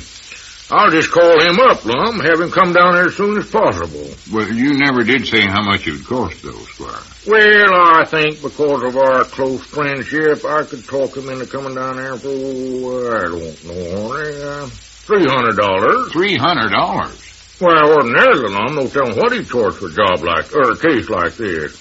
Hindu prince, can't be run around all over the country for nothing. Well, no, but you see, my leg ain't actual broke. It ain't gonna be hard for him. Lum, he has to come all the way down here and take up his valuable time. You know that. Is he a real prince? Oh, there's no doubt about it. If he were in India today, he'd be a Maharaja. He's of the nobility, I granny, it'd be worth something to even meet a fellow like that. Oh, my, yeah. Well, if that's the least he'll come for, it'll be worth it to get out of this. Oh, yes, indeed. Just remember, Lum, now, you've got the penitentiary staring right in the face. What do you think? Go ahead and call him, Squire. Granny's, I'll pay it. Well, that's the wisest decision you ever made, Lum. I'll put the call in right now. I can call that eating joint, or resting here. Take a chance on him being in. Quite a world traveler, Just hope you ain't in Africa, big game hunting, or hobnobbing with some of the royals in Europe. No, I hope not. I do hope not. Let's see, where's that card? My goodness, I just hope that he... What's the matter, Squire? Well, I just hope you hadn't gone to England for the coronation yet. Coronation? Oh, my, yes. The Queen wouldn't move a muscle without him being there. Honorary member of the royal court. You mean he's an actual honorary member of the court? Oh, Lum. He spent half his life in one court or another. Well, I do know. Well, hurry and call him before he leaves. Yes, I just look at here it is. The Bombay Tavern. I'll call him right now, Lum. Good. Granny, Squire, I believe this is one of the best ideas me and you ever had. Undoubtedly, Lum. Hello? Operator, I'd like to talk to the Bombay Tavern in Kansas City, Missouri, please. Yes, that's right. M.K. Skimp. All right, you call when you get my party. If you get him, how do you aim for us to go about this, so as everybody think he actually cured my broke leg, Squire? Well, we'll work that out without any trouble, I think, Lum. Might have a big public demonstration of it, Let the good people of the town witness the miracle. Yeah, that's the time. Then they won't have to take my word for it. It'll be hard to believe unless they see it, Yes, well, now, Lum, I believe you better run along. I'll have to talk to the prince in the Hindu language, and you wouldn't understand it anyway. Tell you what, you get a good night's rest, and I'll let you know about it in the morning. Yeah, all right, Squire. I just don't know how to thank you for what you did for me. I want you to know how much I appreciate it. Oh, tut, Lum. I'm only glad to do it. What are friends for if not to help one another? Maybe someday I can do something nice for you, Squire. Well, that's all right. Wait a minute, that's my call. Well, good night, Lum. I'll see you tomorrow. Yeah, good night, Squire, and thanks again. Not at all. Hello? Oh, all right. Hello? Is Louis there? Oh, hello, Louis. This M.K. Skim. Squire. Oh, well, the deacon then. Yes, I'd almost forgotten I ever used that one. No, I'm in a legitimate business now. Yes, I say, Louis, I got a job for you. Well, don't worry. Now, this isn't anything that'll affect your parole. Yeah, I'll explain it to you after you get here. Say, have you still got that old Hindu costume you used to use? Yes, you're going to be a prince again. Well, just wear the turban then, that's enough. Oh, I think I can get you $50 for it. All right, it's a deal.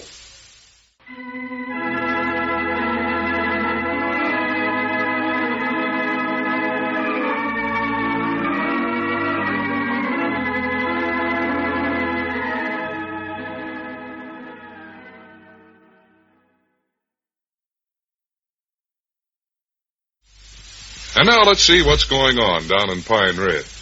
Hello there, this is Dick Huddleston. Well, Squire Skimp came up with the solution for Lum's pretended broke leg.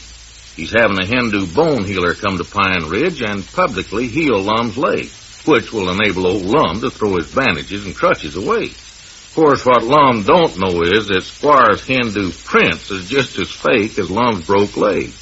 Abner's over at the Jot 'em Down store now telling Grandpap his fears about the prince.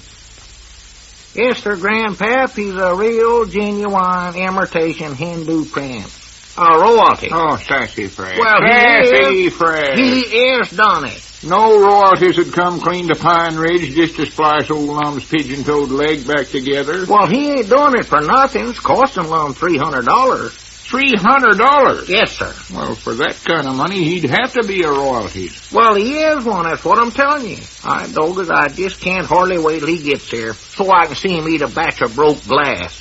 Eat broke glass? Why, sure, them Hindus can do all that stuff. Walk on hot coals, lay around on boards full of nails, all that. Well, I have heard about that. Must be some trick to it, though. No, they do it. Well, you saw them at carnivals, ain't you? Swallowing swords and eating fire and all that. Yeah, but that ain't like walking on a bunch of hot coals or eating a plate of broke glass.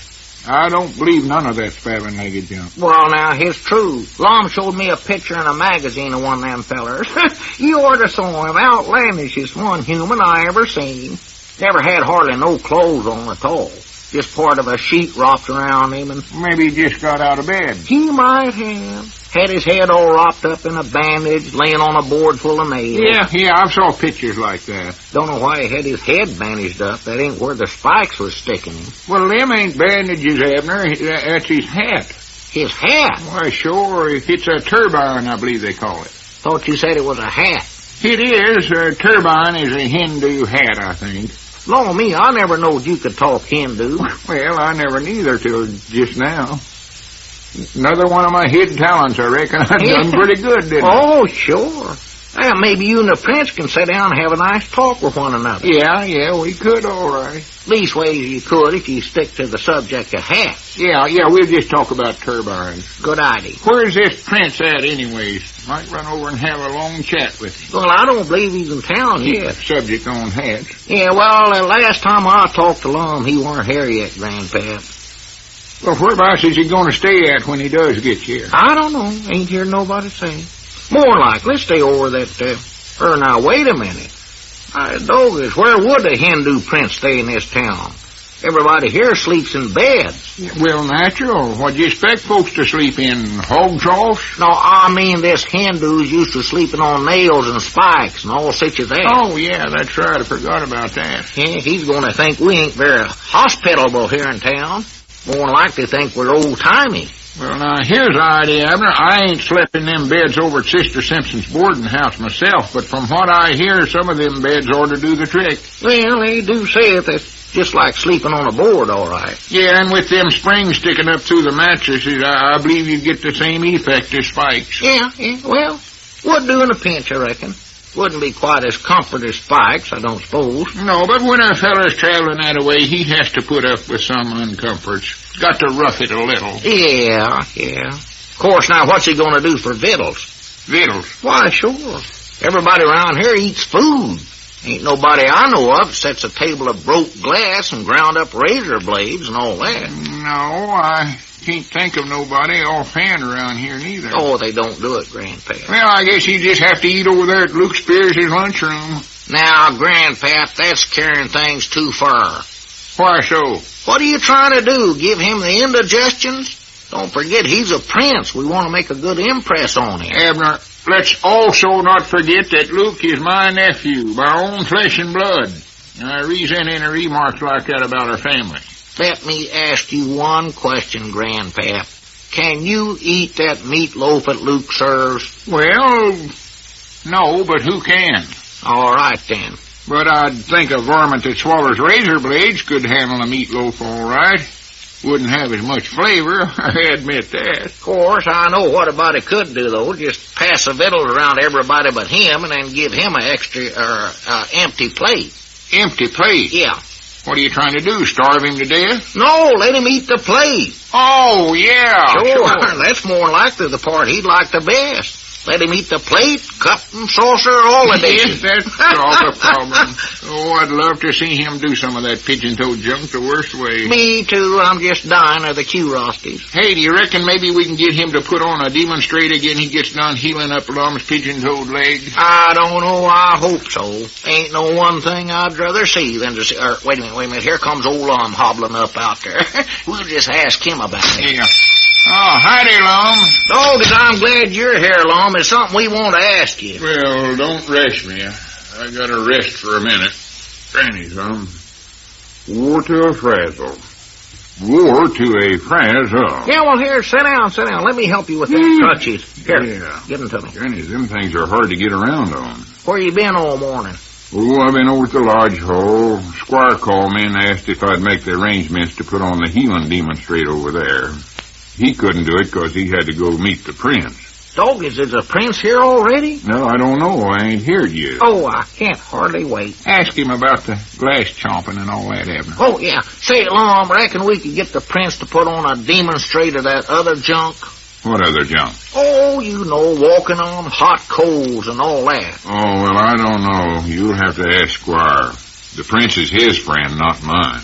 All I know is I wish he'd get here and get this over with. Doggies, Lum, you don't act very happy for a feller's going to get his broke leg mended up. Oh, I'm happy enough about that, all right, but don't forget it's costing me $300. Every dead blame cent I've got in the world. Yeah, well, that is high, I'll admit. Especially when he don't actually have to do no healing on you. Abner, watch out what you say in front of Grandpap.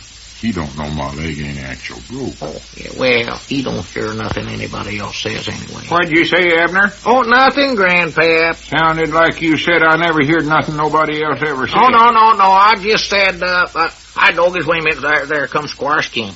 Now we can ask him about the demonstrate, Grandpap. What makes you think I never hear what Just anybody skip else it, says? Grandpap. Well, howdy, Squire. Come in, we want to ask you something. Yeah, come on back, Squire. Well, good afternoon, gentlemen, good afternoon. I got the lodge hall first, like you told me, Squire. But we're going to have to hire somebody to clean it up afterwards, or do it ourselves once. Yeah, well, that's a minor matter, Lum. There's a couple other matters that are more important than that. Well, there's another thing I want to take up, too. I want to get this dad blame healing over with as quick as we can. Well, I think that's a good idea, Lum. We don't want to take up any more of the prince's time than is necessary. And, two, we want to be sure and get this done before any insurance doctor shows up. Yeah. We've got to have a reasonable excuse for your leg being mended so soon after it was busted. Otherwise, the doctor's going to be mighty suspicious. Squire, better not discuss that in front of certain parties. What's that? Oh, yes, I understand. Yes. You talking about me again, Lum? No, of course not, Grandpap. Something peculiar going on around here. Say, Squire, what we want to ask you is, can we get the prince to put on an extra demonstrate? You know, walk on hot coals and all that. He swaller broke glass and set on nails. No, you mustn't do that now. We mustn't tax the prince's powers like that, no. Well, he can do all that stuff, can he? Oh, yes, of course, but you see, a job like healing a broken leg, that takes a lot out of a Hindu. Yeah, but he don't actually have to do no healing on Lum. Abner, hush up. Huh? We won't ask the prince to do none of that other junk. Just get my leg fixed up and let it go at that. Yes, sir, we can't ask the great man to do any more than that, especially in consideration of the low fee that he's getting. Low fee? $300? Well, Lum, it's low for a man of his wealth. Of course, now, it just occurred to me that there is a way to raise the ante a little bit there.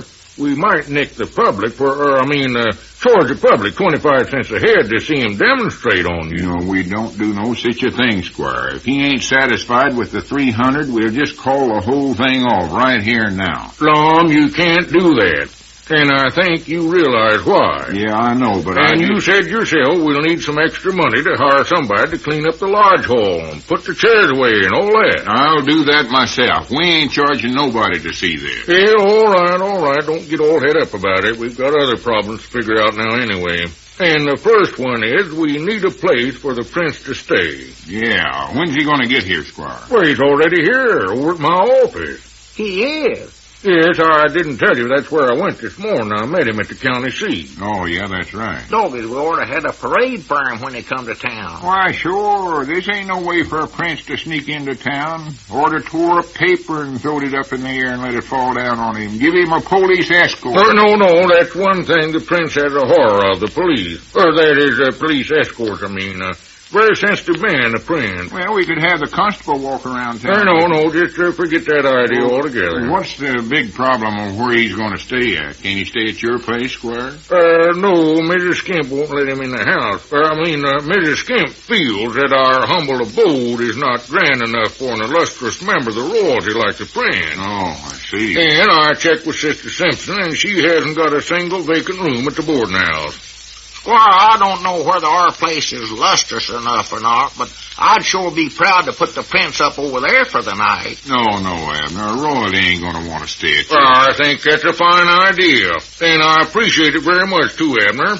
I'll accept for the prince. Well, good.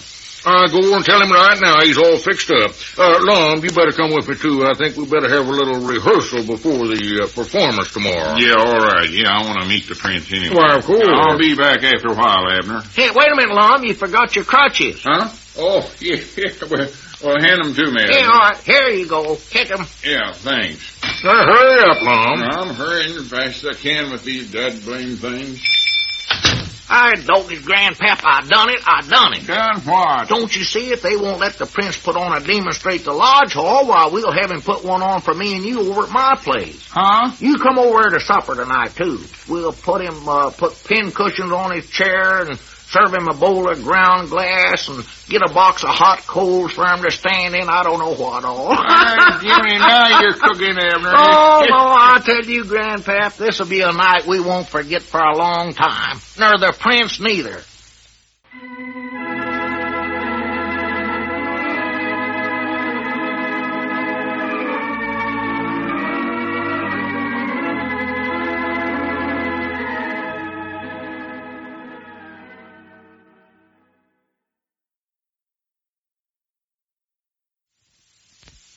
And now let's see what's going on down in Pine Ridge. Hi, this is Dick Huddleston. Well, the fake Hindu prince the Squire brought to Pine Ridge to pretend to heal Lum's equally fake broke leg made the mistake of accepting an invitation to stay at Abner's house. Abner and Grandpap, unbeknownst to Lum and Squire, were planning to put a test to the Hindu miracle man's supposed powers. Well, let's get over to the Jot 'em Down store and listen to Abner and Grandpap discussing that gala affair. And old Lum don't know the pigeon-toed Francis flew the coop, huh? No, I hate to think what he's going to do to me when he finds out, too. Yeah, you sure throwed a monkey wrench into the works that time, Abner. Well, you helped do it, Grandpap. You was over at my place, too, you know, trying to get the prince to stick his feet in them hot coals and all that. Yeah, but it was mostly your ideas. You was the one that got the prince to stay over at your place there. You was just as anxious as I was to see him eat glass and razor blades and everything. Admit it now, wasn't you? Well, yeah, I reckon so. Yes, sir. He never did do nothing, though. Didn't do one single spavined-legged thing we had fixed up for him. Not a single one. Of course, I will say he jumped awful high in the air when he sat on that pin cushion you put on his chair. I bet you he went 10 foot in the air. Yeah, it was a pretty good scream he gave, too. I'll tell you, to be honest, Grandpap, that screaming made me suspicion that he weren't actual or real genuine Hindu miracle man, though. They ain't supposed to feel no pain at all. Leastways, that's what Lum told me the other day. I kind of think he was a fake myself. Yeah. Yeah. Wouldn't even touch that bowl of broke glass you set out for him. Not even sample it. Just looked scared and started backing away. Biggest one disappointment I ever had in my whole knock-kneed life. Me too. I'll tell you one thing, Abner. If I was you, I'd lawsuit him for ripping up your screen door when he run out of there last night. Yeah, he went right through that thing. Never stopped once. Make him pay for it. I'd lawsuit the varmint. Well, I ought to, I reckon. But I was going to have to get a new screen door before long anyway, so... What do you need with a screen door? Keep the flies in the house natural. Oh, yeah. But when a feller does damage... Or wait a minute now. Didn't he leave his turbine over at your place? I believe it fell off his head when he jumped off the pin cushion there, yeah. Well, now, that thing ought to be worth something. It had an emerald or a sapphire or some pigeon-toed kind of a jewel on the front of it there. Well, Grandpap... Big as a soda biscuit. I wouldn't want to keep a man's hat. That belongs to him. Besides, it ain't worth nothing. That jewel's just a hunk of glass. Glass? Is that all it was? That's all. Oh, for pity's sakes, I thought that was worth $1,000,000 or $1,000. No, wasn't even a good grade of glass as far as I could see. Looked like an insulator off a telephone pole. Yeah, it did, sort of. Sure. You know, he strikes me as being an awful poor excuse of a Hindu prince, Abner. Real second-rater, if you want my opinions. Well, I ain't sure he is a Hindu prince. Inside that turbine is a label that says that it come from Felknap's costume shop in Kansas City. Kansas City? Yeah. You know a real genuine imitation Hindu prince ain't going clean to Kansas City to get a hat. Why, of course not. He's going to buy his hat right there in Hindu. Natural. I'll tell you, I never trusted that varmint the minute I laid eyes on him. Saw right away he was a fakeroo. Well, how come you bowing and scraping over at my place, then? Doggos, I thought you'd gonna shine his shoes for him. I never done no such You thing. done it, too. Well, I was just trying to egg him on, was all. Setting a trap for him, that's what I was doing. Oh, sure. I was. Prattle. Don't prattle me, you little varmint. Grandpap, now, don't start a fight. I got enough to worry about. The old Lum, when he finds out what we did, he's gonna skin me alive just sure as the world. Excuse me, Abner, I never meant to draft and spill my temper. Just calm down now. Sit there. Well, you done him a good turn, looks to me like. Good turn? How's Lum going to get his broke leg healed up now? Doggos, him and Squire had made all arrangements to put on a demonstrate over at the lodge hall today. Got the chairs all set up, and I don't know what all. Yeah, I know. But if you want my honest opinion, I don't believe that prince could heal Lum's leg no ways. Well, he don't actually have to. Lum's leg ain't sure enough broke. What's that? Oh, I wasn't supposed to tell you that. His leg ain't broke, you say? No. Well, I might as well tell you. He just used that as an excuse to get out of a date with Sister Simpson. And everybody started being so nice to him that he didn't have enough nerve to tell him it weren't true. Well, if that don't beat the bugs a fight. Now, don't you tell him I told you. If now. that don't take the rag off in the breast. Now, don't tell him, Grandpa. I'll be a pigeon-toed son of a spavin-legged monkey's knock-kneed uncle. Oh, wait a minute. Look out there, Grandpa. There comes Squire Skimp. I better hide. Hide? What for? Why, he'll skin me alive. The prince is his friend. Does he know he's gone? Oh, he's bound to by this time. More like they called over there this morning to see how the prince is getting along. Hey, I'm going to duck behind the counter here, and don't you let him know where I'm at now. Well, now, wait a minute, Abner. Hey, Abner. Oh, Grandpap, where's Abner? Where's Abner, you say? Yes, sir, where is he? Where's the little cuss at? Abner, you mean? Yes, Abner. Abner who? Abner Peabody. What's the matter with you anyway, Grandpap? Is he out making the deliveries? Is who out making the deliveries? Abner. Oh, him.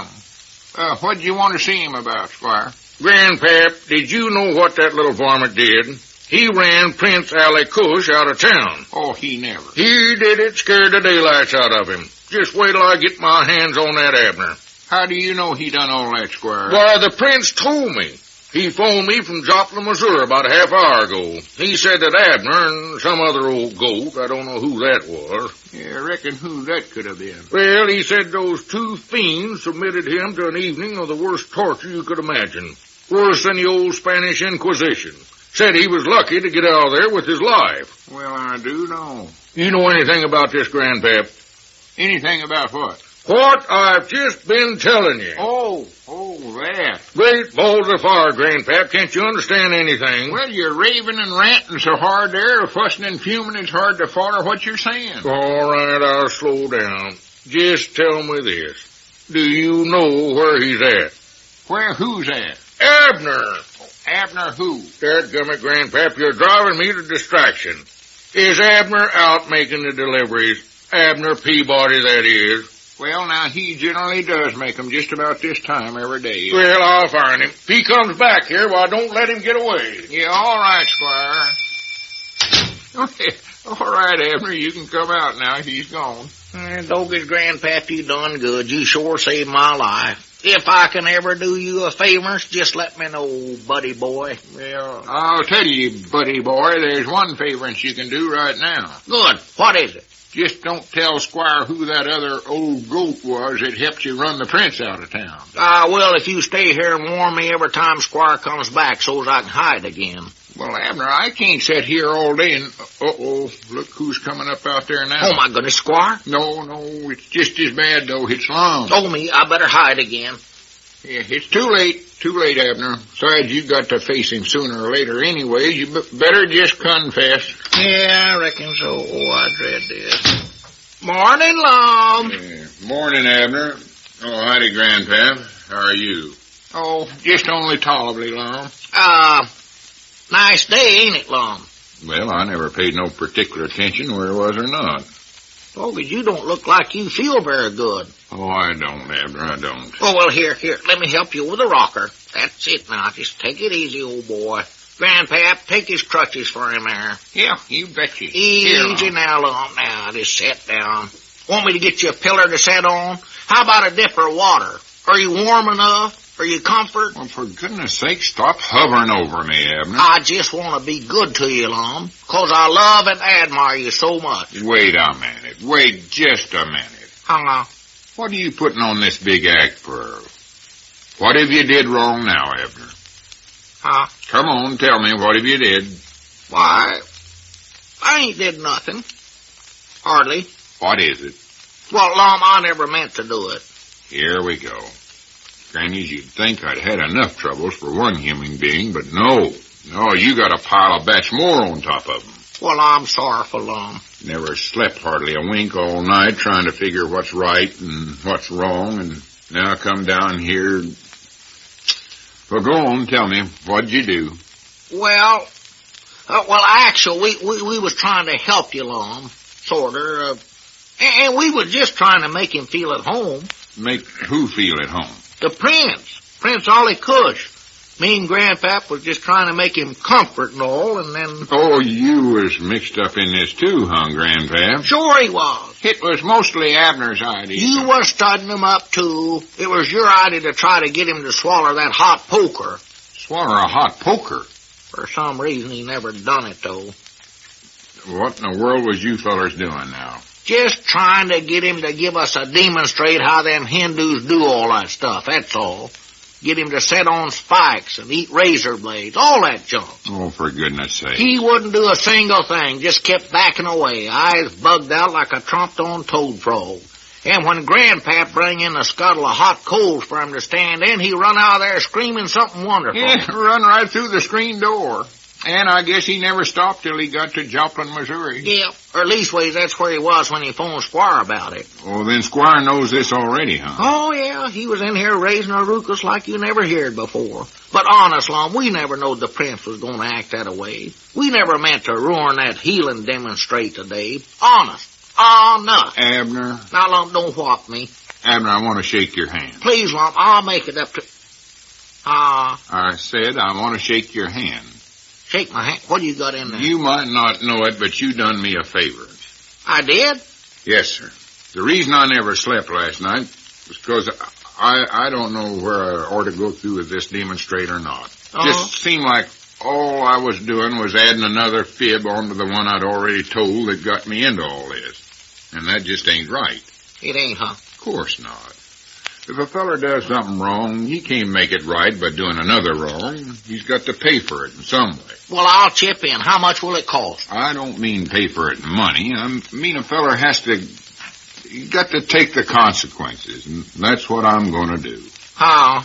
The only way a man can live with himself, Abner, is to have a clear conscience. Yes, So, Grannies, I'm going to get everybody on the party line and make a public announcement. I'm going to confess the whole that blame thing. Oh, no, Lum, you can't do that. No telling what folks will do to you. I can't help it. I've got to do this, Abner. Step aside and let me get to that Hey, point. now, Lum, don't do Abner, it. Now. I've got to, Abner. I've just got to.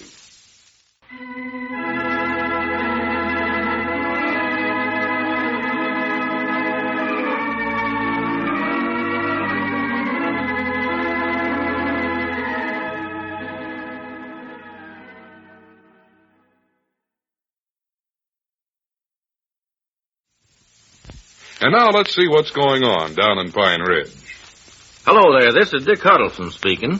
Well, old Lum confessed to his fake broken leg in the public announcement over the party line, so now he's thrown away his splints and crutches and is waiting for the reaction to his announcement. Of course, there's another little matter, too. His signing that accident claim, which was sent to the insurance company. I don't know how he's going to clear that up. But anyway, right now, he's just in the Jot 'em Down store, so let's go over and see what we can find out. Come in. Oh, just you, Lum. Morning. Yeah, morning, Abner. I never expected you to show up today. Said yesterday you're going to sort of lay low till things blowed over. Yeah, I know I did. After that public announcement I made over the party line telling the truth about my broke leg, I figured everybody'd sure enough be mad at me, but special all them that was so thoughty of me, sympathized with me and all that. Yeah, well, I know Caleb Weehunt and Ezra Seastrunk will beat the living daylights out of you if they ever catch you.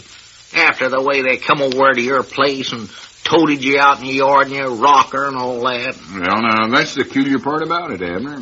I was sort of sneaking down here just now, taking the back way, and I run right smacky into Ezra and Caleb both. Uh-oh. And they never whopped me once. Well, you was too fast for 'em, huh? No, they both just laughed and said they'd do the same thing themselves if Sister Simpson was after them. They did? Caleb said he'd go so far as to actually break his leg to get out of taking her to a sociable. Is she wanting Caleb to take her to a sociable now? No, I said... What is Caleb's woman going to say about that? Abner, all I said... She'll break old Caleb's leg for him just sure of the world. She finds that out. And his head, too. Abner, what I said was... Oh, well, just skip it. No use trying to explain nothing around here. I don't see what Caleb sees in that old biddy. Abner, I said just skip it. Well, I'll tell you one thing. That'll help Sister Simpson get her mind off of being mad at you. At me? Why, sure. When you spouting off on a party line telling the truth about your leg, why, she was more than likely listening to you, you know. Yeah, that's right, ain't it? Oh, sure. She sat there with the phone practical glued to her ear half the time. I believe you ought to call her and apologize. Oh, no, sirree, sir. I want to stay just as far away from that woman as I can. If it hadn't been for her, I wouldn't have been in all this trouble. Yeah, but I'd hate for her to get mad and start trading somewhere else, so... Her run that boarding house, she's the best customer we got in the store. Yeah, I'd hate that part about it, but you know yourself that woman's had her cap set for me for years. If I call her over there and apologize to her, she'll think I'm making love to her. Yeah, well, if you want Miss Fredericks to care anything about you, why, you better keep Sister Simpson in a good humor with you. Well, what's Sister Simpson got to do with Miss Fredericks? Well, Miss Fredericks staying over at Sister Simpson's boarding house, Lum. You know how that old woman talks about somebody she don't like. Yeah. Well, she'll run you down, exaggerate things so where Miss Frederick will hate and despise you. Yeah, well, the whole thing's so mixed up. I might not even care what Miss Fredericks thinks. Oh, now, Lum. It's the truth. I might be a woman hater, I don't know. Looks like they caused me all my trouble. I think I'm a lone wolf. Yeah, huh? If it means what I think it does, I know I am. Well, I don't know what it means myself. Well, it's a feller that sort of lives by himself and don't have nothing to do with nobody, special women. Oh. Dependent sort of a feller. Well, I was in hopes that you and the school teacher sort of hit it off together. Maybe jump the broomstick. No, that's all off now. I know she must think I'm awful now anyway. Sat in her Sunday school class with them crutches and let her help me up and sympathize with me and all.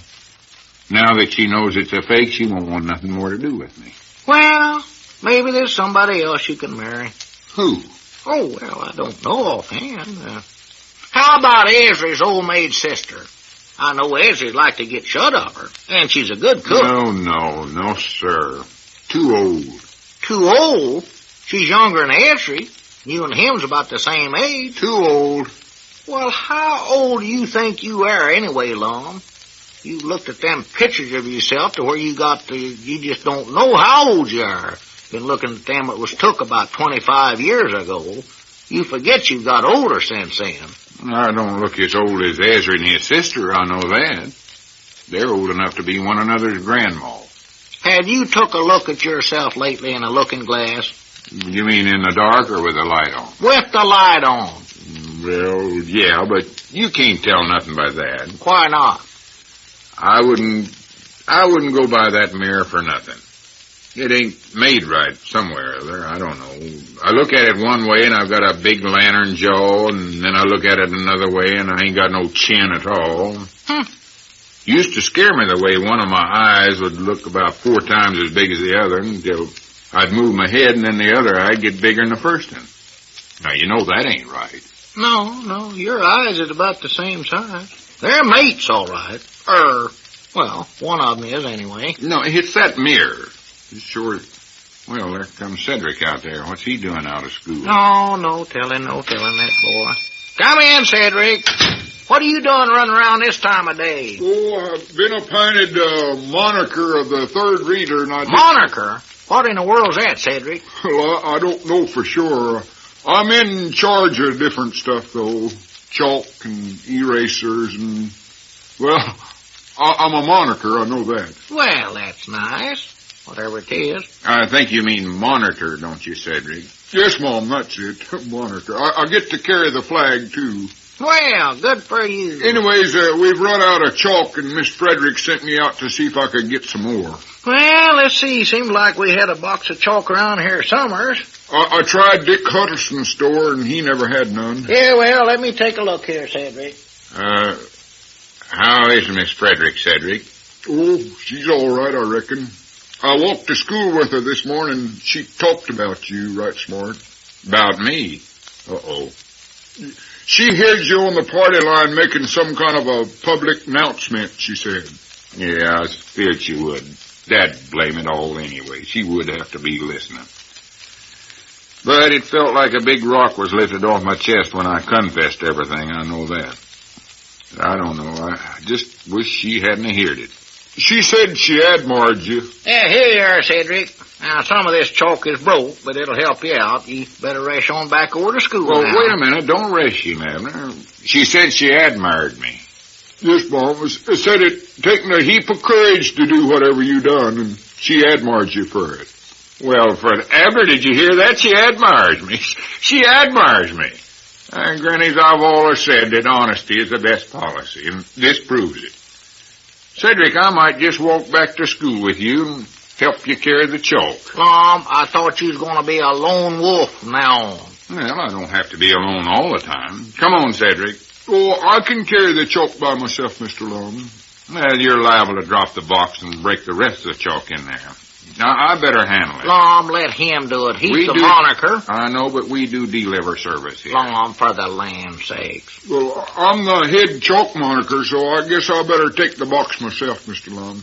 And I forgot, here's a letter for you, Mr. Lum. From Miss Fredericks? No, Mom, it come in the mail. Dick Huddleston give it to me to bring over to you. Uh-oh. Look who it's from, Abner. Huh? That insurance company. Oh, my goodness alive. Well, I gotta be going. Yeah, all right, Cedric. So long. Hey, what does the letter say, Lum? What are they going to do to you? Well, wait till I get it open. Well, hurry up. Have they found out yet you frauding them with that broke leg? It's more than likely the $100 check Squire Skimpstead is going to send me. Well, good. Good nothing. If I'd have accepted that, they could throw me in the penitentiaries. Well, I don't believe you better accept it, then. I ain't going to. But when I send it back, I got to explain this whole thing. And I ain't sure, but maybe they can still get me for attempting to fraud them. Oh, looks like they got you coming or going.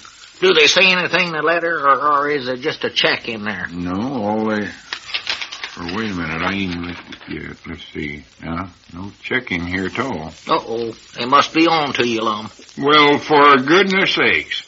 Abner, listen to this. What does it say? Just listen. They say, wait a minute. There comes Squire. I hope he don't know about this so I can flash it on him. Well, what did it say? Find out. Howdy, Squire. Howdy, Squire. Come on back. Nice to see you, old boy. Yes, don't old boy me. I'm in no mood for it. Lum, what kind of tomfoolery is going on here anyway? Tomfoolery? Yes, first Abner runs the illustrious Prince Ollie Kush out of town, runs a member of the royalty out of town just like he was a bum. Yeah, heard about that. Then you get on the party line, tell the whole world that you're a fake and a fraud. Haven't you got any better sense than that? You think I done wrong, huh? Wrong! You've just placed yourself behind iron bars, that's all you've done. Oh, woe is me. And look what you done to me. First you put me in bed with my good friend the Prince. And incidentally, I've got to get that $300 he demanded too. 300? Well, now, wait, Squire. He didn't do nothing. He never put on no demonstrator or nothing. It doesn't make any difference. Out of the goodness of his heart, he came down here to Pine Ridge, and at great expense and inconvenience, just to do you a favor. And then he gets treated like a dog. You can't do that to Roy Lum. You just can't do it. You can't, huh? What he wants now is $1,000. But now, if you let me have the $300, I'll try to get him to settle. And what if I say I ain't gonna give him nothing? Lum, that's a pretty risky way for a man who's guilty of defrauding an insurance company to be talking. And with that public announcement you made on the party line, you're on very dangerous grounds. Now, if I were you, If I was you, Squire, I'd take a look at this little hunk of paper here. What's this? Go ahead and read it before you start making any threats. Yeah, read it out loud, Squire. I'm dying to know what it says. Well, when did this must be a mistake. I better check on this. I'm not through with this matter yet. I'll be back. Did you see the look on his face? I found you his jaw fell 10 foot there. Well, Lum, what'd the letter say? You're driving me out of my mind. Oh, it was the most wonderfulest letter I ever got. What did it say? It said that the insurance company was sorry, but they had to reject my accident claim because my policy was canceled 2 weeks ago for non-payment of premiums. Huh? There's the smartest one thing I ever done, or didn't do.